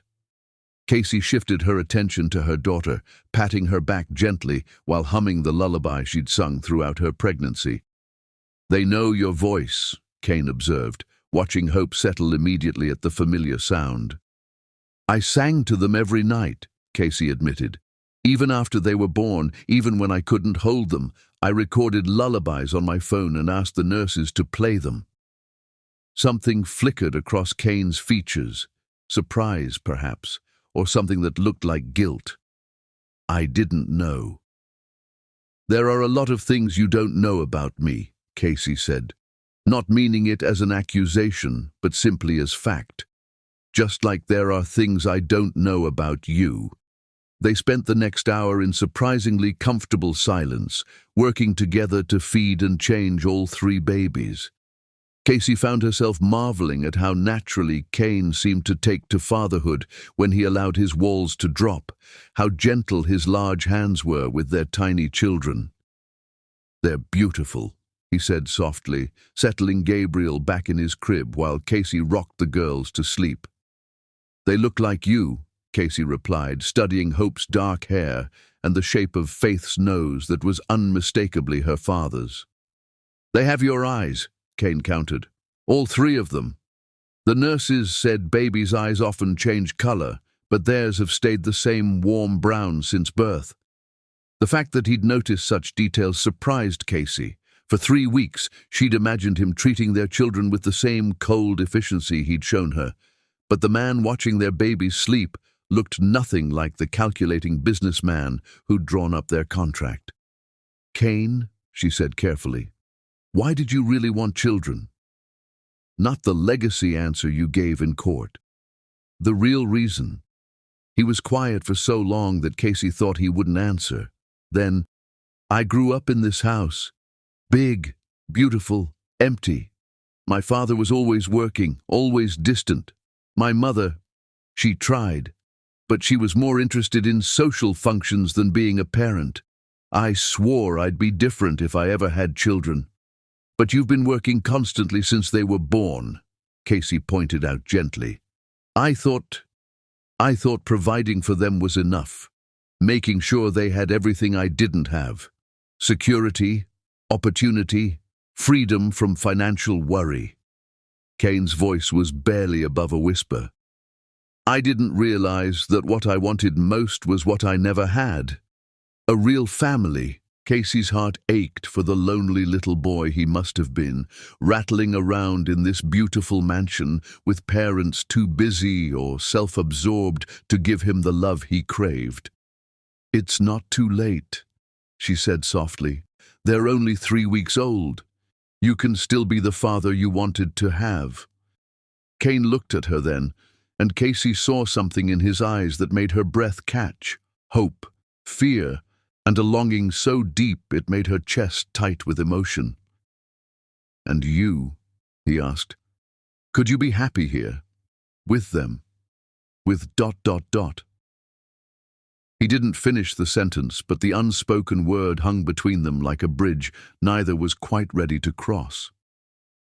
Casey looked around the nursery, at their 3 sleeping children, at the man who'd bought her services but might have accidentally purchased something far more precious. 7 days stretched ahead of them, 7 days to discover whether the wall between them could become a foundation instead. Ask me again in 6 days, she said, settling Faith in her crib and moving toward the door. When we both know what we're really choosing. As Casey walked to her suite, she felt the weight of Kane's gaze following her, and she wondered if 7 days would be enough time to bridge the gap between the business arrangement that had brought them together and the family they might become, if they were both brave enough to choose love over fear. Chapter 8. When Masks Fall Away. On the 4th morning of their court-ordered cohabitation, Casey collapsed while reaching for a crying Faith, her fever-racked body giving out just as Kane entered the nursery with Gabriel's morning bottle, and in that terrifying moment he realized that losing her would destroy him more completely than losing his fortune ever could. Casey. Kane's voice cracked with panic as he dropped the bottle and caught her just before she hit the marble floor. Her skin burned against his hands, her breathing shallow and labored, and the strong woman who'd defied him in court felt as fragile as spun glass in his arms. The babies, she whispered weakly, her eyes struggling to focus. Faith needs to eat, and Hope hasn't been changed since 5. Forget the babies for a moment, Kane said fiercely, lifting her easily. You're burning up. How long have you been feeling sick? Casey's laugh was barely audible. Since yesterday evening, but they needed me, and I couldn't let them down again. You couldn't what? Ask for help? Kane carried her to her bedroom, his heart hammering as he felt the dangerous heat radiating from her body. Casey, you're their mother, not their martyr. You're allowed to be human. As he settled her on the bed, Kane caught sight of himself in the mirror and was startled by his reflection. Gone was the controlled businessman who never let emotion show. In his place stood a man with wild hair and terror in his eyes, a man who looked like his world was ending because the woman he'd tried so hard not to love was slipping away. Delilah! He called, his voice carrying through the house with desperate urgency. Call Dr. Hartwell immediately. While they waited for the doctor, Kane did something he'd never done in his 38 years. He put someone else's needs before his own pride and fear. He bathed Casey's fevered body with cool cloths, held ice chips to her cracked lips, and whispered reassurances he wasn't sure she could hear. You're going to be fine, he murmured, smoothing her damp hair back from her forehead. The babies need you. I. The words caught in his throat, too dangerous to speak aloud to a semi-conscious woman. Just hold on. Dr. Hartwell's diagnosis was both expected and concerning. Severe mastitis complicated by exhaustion and dehydration. She's been pushing herself beyond her physical limits, the doctor explained while preparing an IV. Her body is essentially shutting down to force rest. The breast infection alone would be debilitating, but combined with sleep deprivation and stress. Is she going to be all right? Kane demanded, watching the doctor work with barely contained anxiety. With proper care and rest, yes. But this is serious, Mr. Whitmore. Mastitis can become life-threatening if untreated. She needs antibiotics, fluids, and complete bed rest for at least 72 hours. Dr. Hartwell's expression was stern. No nursing, no baby care, no trying to prove anything to anyone. Kane felt guilt crash over him like a physical weight. While he'd been focused on legal strategies and protecting his parental rights, Casey had been quietly breaking apart, sacrificing her health for their children. "What can I do?" he asked, surprised by how much the question revealed about his feelings. "Take care of her," Dr. Hartwell said simply. "Handle the night feedings yourself. Let her body heal. Show her that she doesn't have to carry this burden alone." For the next 48 hours, Kane Whitmore, CEO of a billion-dollar empire, man who'd never changed a diaper before 6 weeks ago, became something he'd never imagined, a devoted caregiver and hands-on father. He moved a crib into Casey's room so she could rest while remaining close to the babies. He learned to distinguish between Gabriel's hungry cry and his tired cry, mastered the art of warming bottles at 3 a.m. without waking sleeping siblings, discovered he could rock all 3 babies to sleep while Casey dozed fitfully under his watchful supervision. "You don't have to do this," Casey whispered on the second night, watching him pace the room with a fussy hope while Faith and Gabriel slept peacefully. Her fever had broken, but she was still weak. "I can manage." "No," Kane said firmly, but his voice was careful. "You've been managing alone for too long. Let me help." "Why?" The question was barely audible, but it hit Kane like a thunderbolt. Why was he doing this? Why was he sacrificing sleep and schedule to care for a woman who was supposed to be a temporary arrangement? Why did seeing her suffer make his chest tight with unfamiliar pain? "Because you're the mother of my children," he said carefully, the safest answer he could give without revealing too much. But Casey's fever-bright eyes saw right through him. "That's not the only reason." Kane settled Hope in her crib and moved to sit on the edge of Casey's bed, close enough to feel the warmth of her presence. In the soft glow of the nightlight, with their children breathing peacefully nearby, pretense seemed impossible. "Because seeing you collapse scared me more than anything in my life," he admitted quietly. "Because for 48 hours I thought I might lose you, and I realized—" He stopped, afraid to voice what he'd discovered. "Realized what?" Kane looked at this brave, stubborn woman who'd fought him in court and then trusted him enough to let him care for her in her weakness. "I realized that somewhere along the way, this stopped being about custody arrangements. It became about you." Casey's breath caught, and Kane saw tears gathering in her eyes. "Kane, I know I have no right to feel this way," he continued, the words coming easier now that he'd started. "I bought your services like you were property. I treated you like a means to an end instead of a person. I tried to separate you from your children because I was too frightened to admit what I really wanted." "What did you really want?" Kane reached out to touch her face, his thumb tracing the curve of her cheek with reverent care. "You. All of you. The children, yes, but also their mother. The woman who sang them lullabies before they were born. The woman who fights like a tiger to protect what she loves. The woman who makes this cold house feel like a home." Casey's tears spilled over, and Cain caught them with his fingers. "I thought you didn't believe in love." "I didn't," Cain said softly. Until I watched you hold our children and realized that love isn't something you purchase or contract for. It's something you discover in the middle of the night when you're caring for a sick woman and 3 crying babies and somehow everything feels exactly right." "Cain!" Casey tried to sit up, but he pressed her back against the pillows. "Rest," he murmured. "We have 10 more days to figure this out.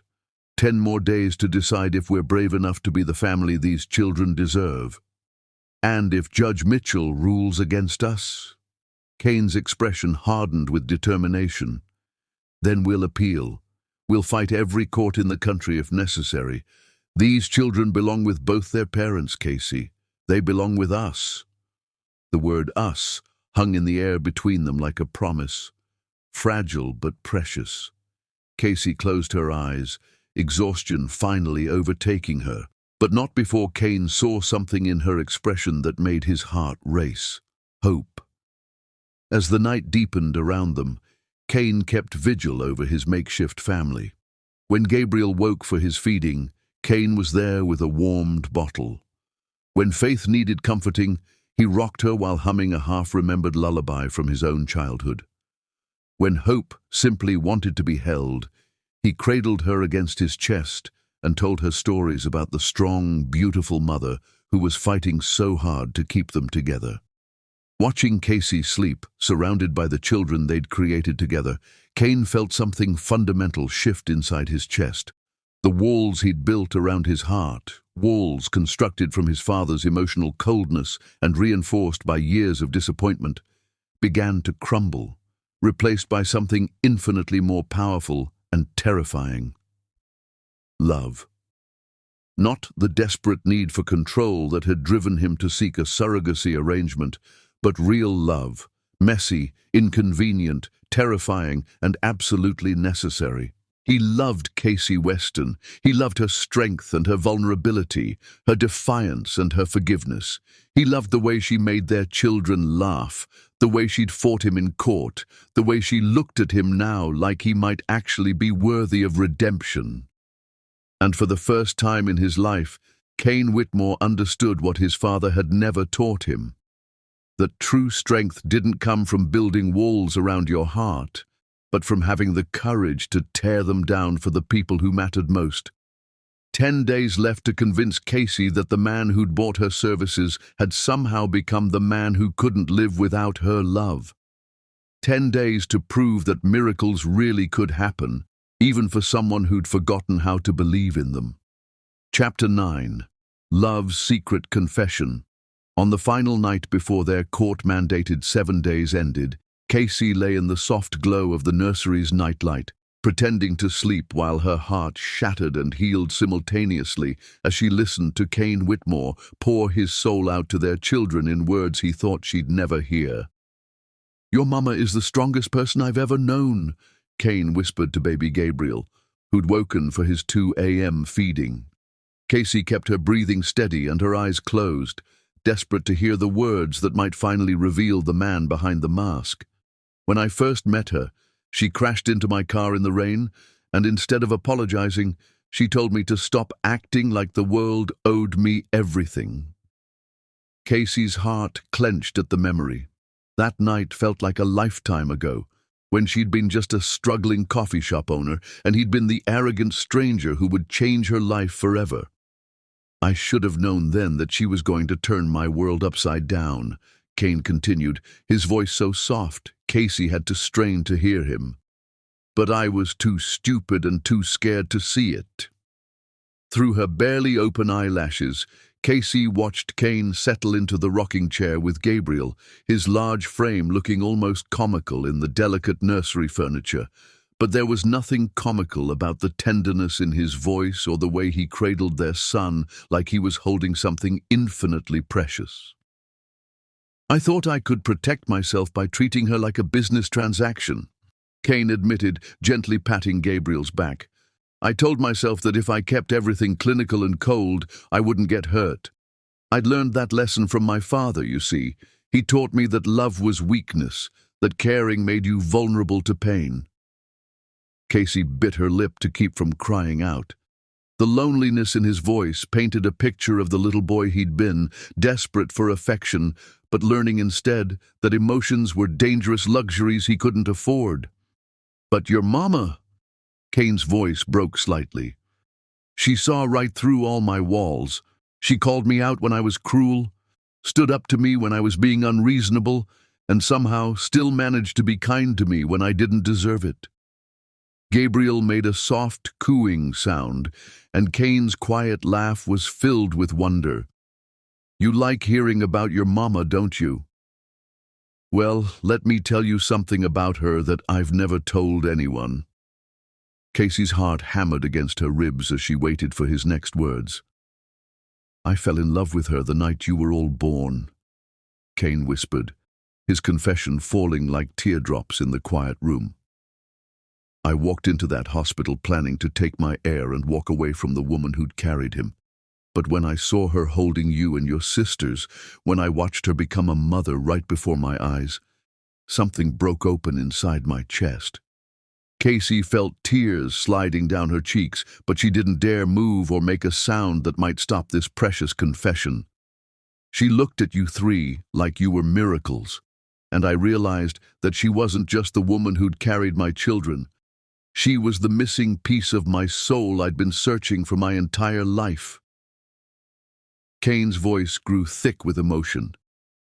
"But instead of telling her how I felt, instead of begging her to stay and build a family with me, I did what I always do. I tried to control the situation. I tried to take what I wanted without offering anything of myself in return."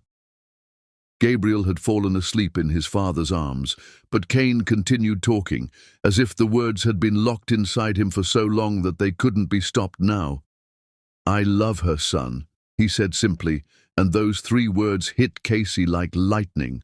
"I love her laugh, and her stubbornness, and the way she hums while she folds your clothes. I love how she fights for what's right, even when it costs her everything.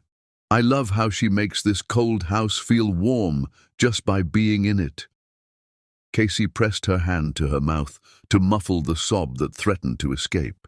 This was the man she'd glimpsed during their most intimate moments, the one who'd held her hand during labor and looked at their children with such overwhelming love. This was the real Kane Whitmore, the one he kept hidden behind walls of money and power. "I know I don't deserve her," Kane continued, gently placing Gabriel back in his crib. "I know I've hurt her in ways that money can't fix. But if Judge Mitchell gives me another chance, if your mama decides to stay and build a life with us, I swear I'll spend every day proving that I can be the man she deserves." He moved to check on Faith and Hope, adjusting their blankets with the careful attention Casey had learned to love over the past week. Watching him care for their children with such gentle devotion made her heart ache with longing for the family they could become if they were both brave enough to choose love over fear. "I want to give you three everything," Kane whispered to his sleeping daughters.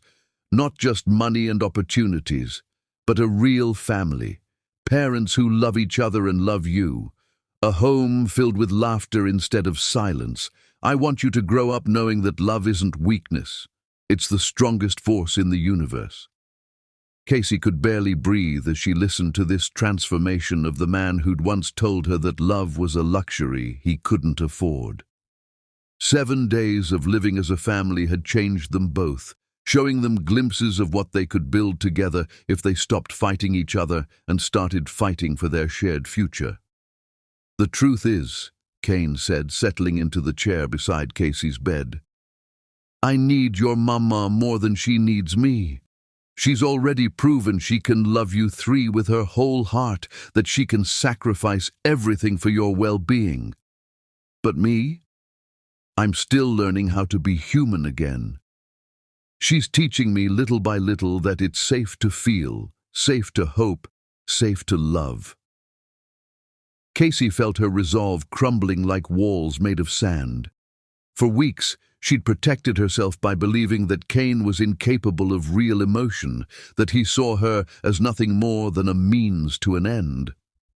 But listening to him pour his heart out to their children revealed a man desperate for connection, terrified of vulnerability, but willing to risk everything for the chance at love. "Tomorrow we go back to court," Cain said softly, "and I don't know what Judge Mitchell will decide. But whatever happens, I want you three to know that these 7 days have been the happiest of my life. Not because I got my way, not because I proved any points, but because for one perfect week, I got to pretend we were a real family." Casey couldn't pretend to sleep anymore. The words she'd been longing to hear had finally been spoken, and the man she'd fallen in love with, despite her best efforts, was sitting just inches away, believing himself unworthy of the very thing she wanted to give him. "Cain," she whispered, opening her eyes and seeing his shock at being caught in his moment of vulnerability. He went perfectly still, like a deer caught in headlights. "Casey, I thought you were sleeping." "I was," she said softly, sitting up despite the lingering weakness from her illness. "Until you started talking about love being the strongest force in the universe." The silence that followed was deafening. Cain looked like he wanted to run, to retreat behind the walls that had protected him for so long. But Casey reached out and caught his hand before he could escape. "Did you mean it?" she asked, her voice barely above a whisper. "Everything you just said about loving me?" Cain's eyes searched her face, looking for judgment or rejection, finding instead the same vulnerable hope that had been growing in her heart for 7 days. "Every word," he admitted, his voice raw with emotion. "I love you, Casey. I love you more than I thought it was possible to love another person. And I know I don't have any right to ask for your forgiveness after everything I've put you through, but—" Casey silenced him by rising up and pressing her lips to his, pouring all of her own unspoken feelings into a kiss that tasted like tears and redemption. When they finally broke apart, both were crying openly, the walls between them finally completely gone. "I love you too," she whispered against his lips. "I've loved you since that first night when you were so gentle with me, when I saw glimpses of the man you really are underneath all that armor." Cain cupped her face in his hands like she was something infinitely precious. "Are you sure? Because once you say it, once we cross this line, I'm never letting you go." Casey smiled through her tears, seeing in his eyes the future she'd been afraid to dream of. A real marriage, a loving family, a partnership built on honesty instead of contracts. "I'm counting on it," she said, and sealed her promise with another kiss that felt like coming home. As they held each other in the soft glow of the nursery, surrounded by their sleeping children, Casey realized that Judge Mitchell's 7-day experiment had worked exactly as intended. 2 broken people had learned to love not just their children, but each other, creating the foundation for a family that would be stronger than any legal document. Tomorrow, they would face the court together, not as adversaries fighting over custody, but as parents united in love and determined to give their children the family they all deserved. And for the first time since that rainy night when she'd crashed into his car, Casey Weston believed in happy endings again. Chapter 10. 3 Rings, Endless Love. "We won't be needing your decision today, Your Honor." Cain Whitmore's voice rang through the packed courtroom as he stood hand in hand with Casey Weston, their love no longer hidden, but declared for all to witness. The courtroom erupted in surprised murmurs as Casey stepped forward, their 3 children sleeping peacefully in a carrier at her feet, blissfully unaware that their parents were about to shock the legal system.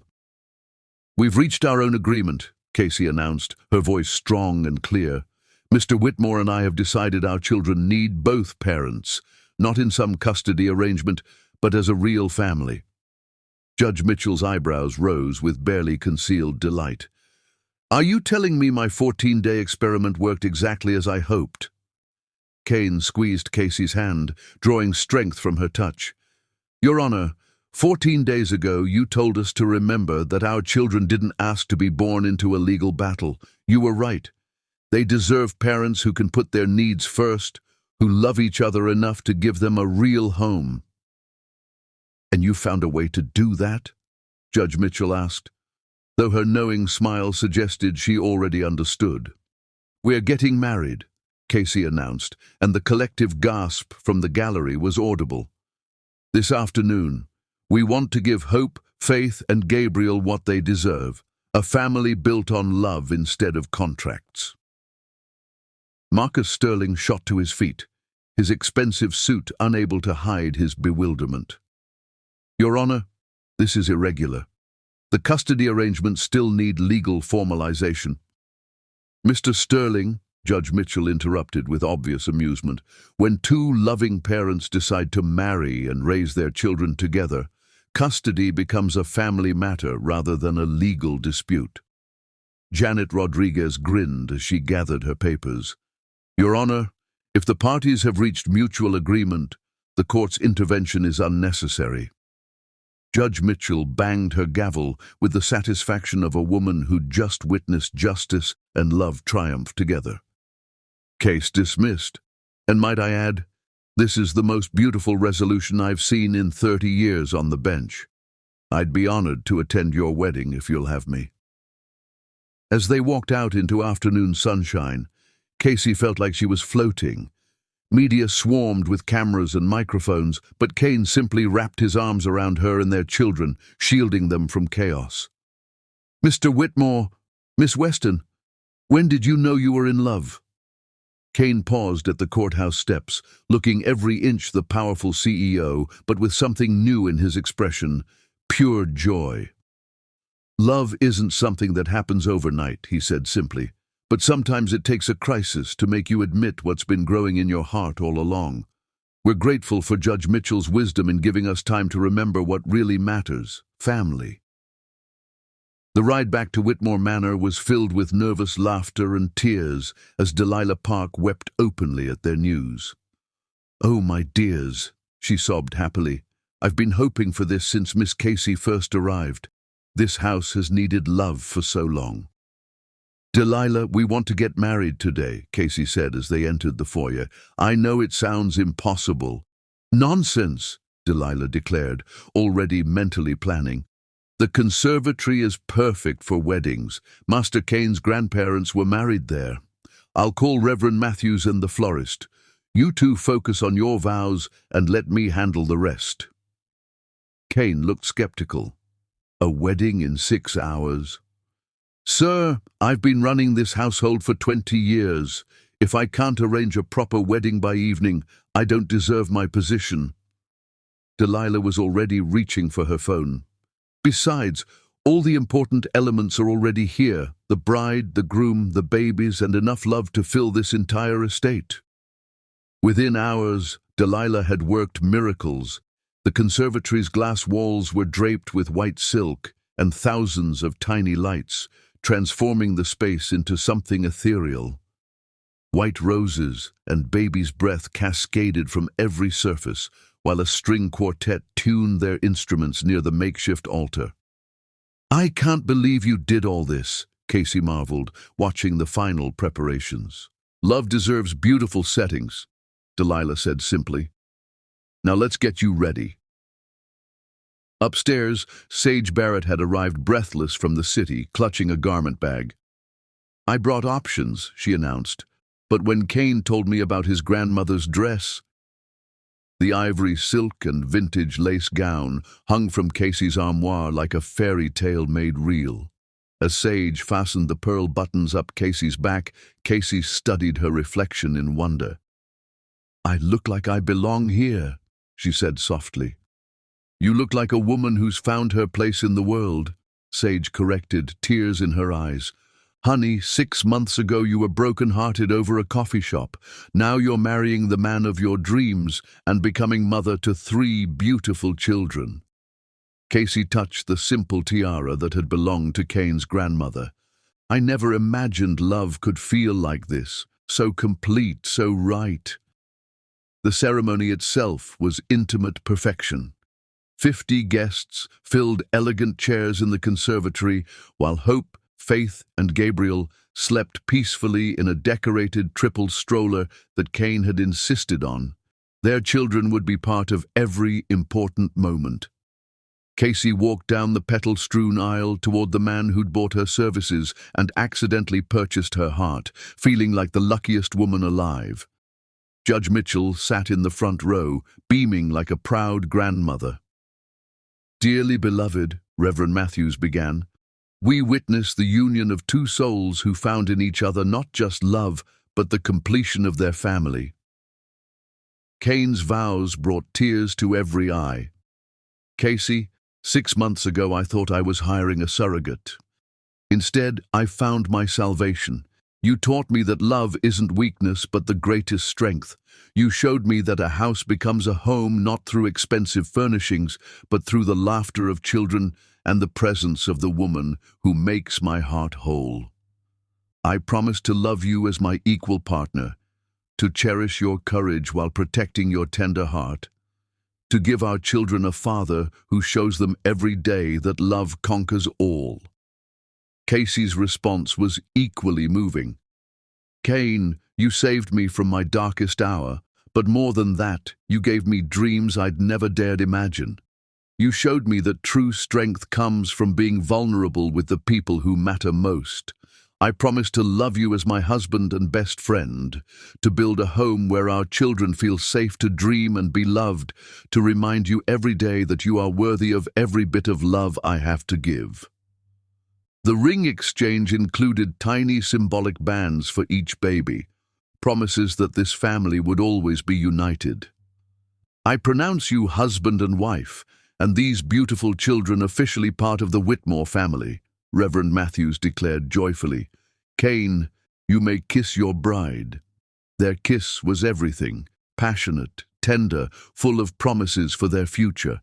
As applause erupted, Hope, Faith, and Gabriel woke crying simultaneously, as if celebrating with their parents.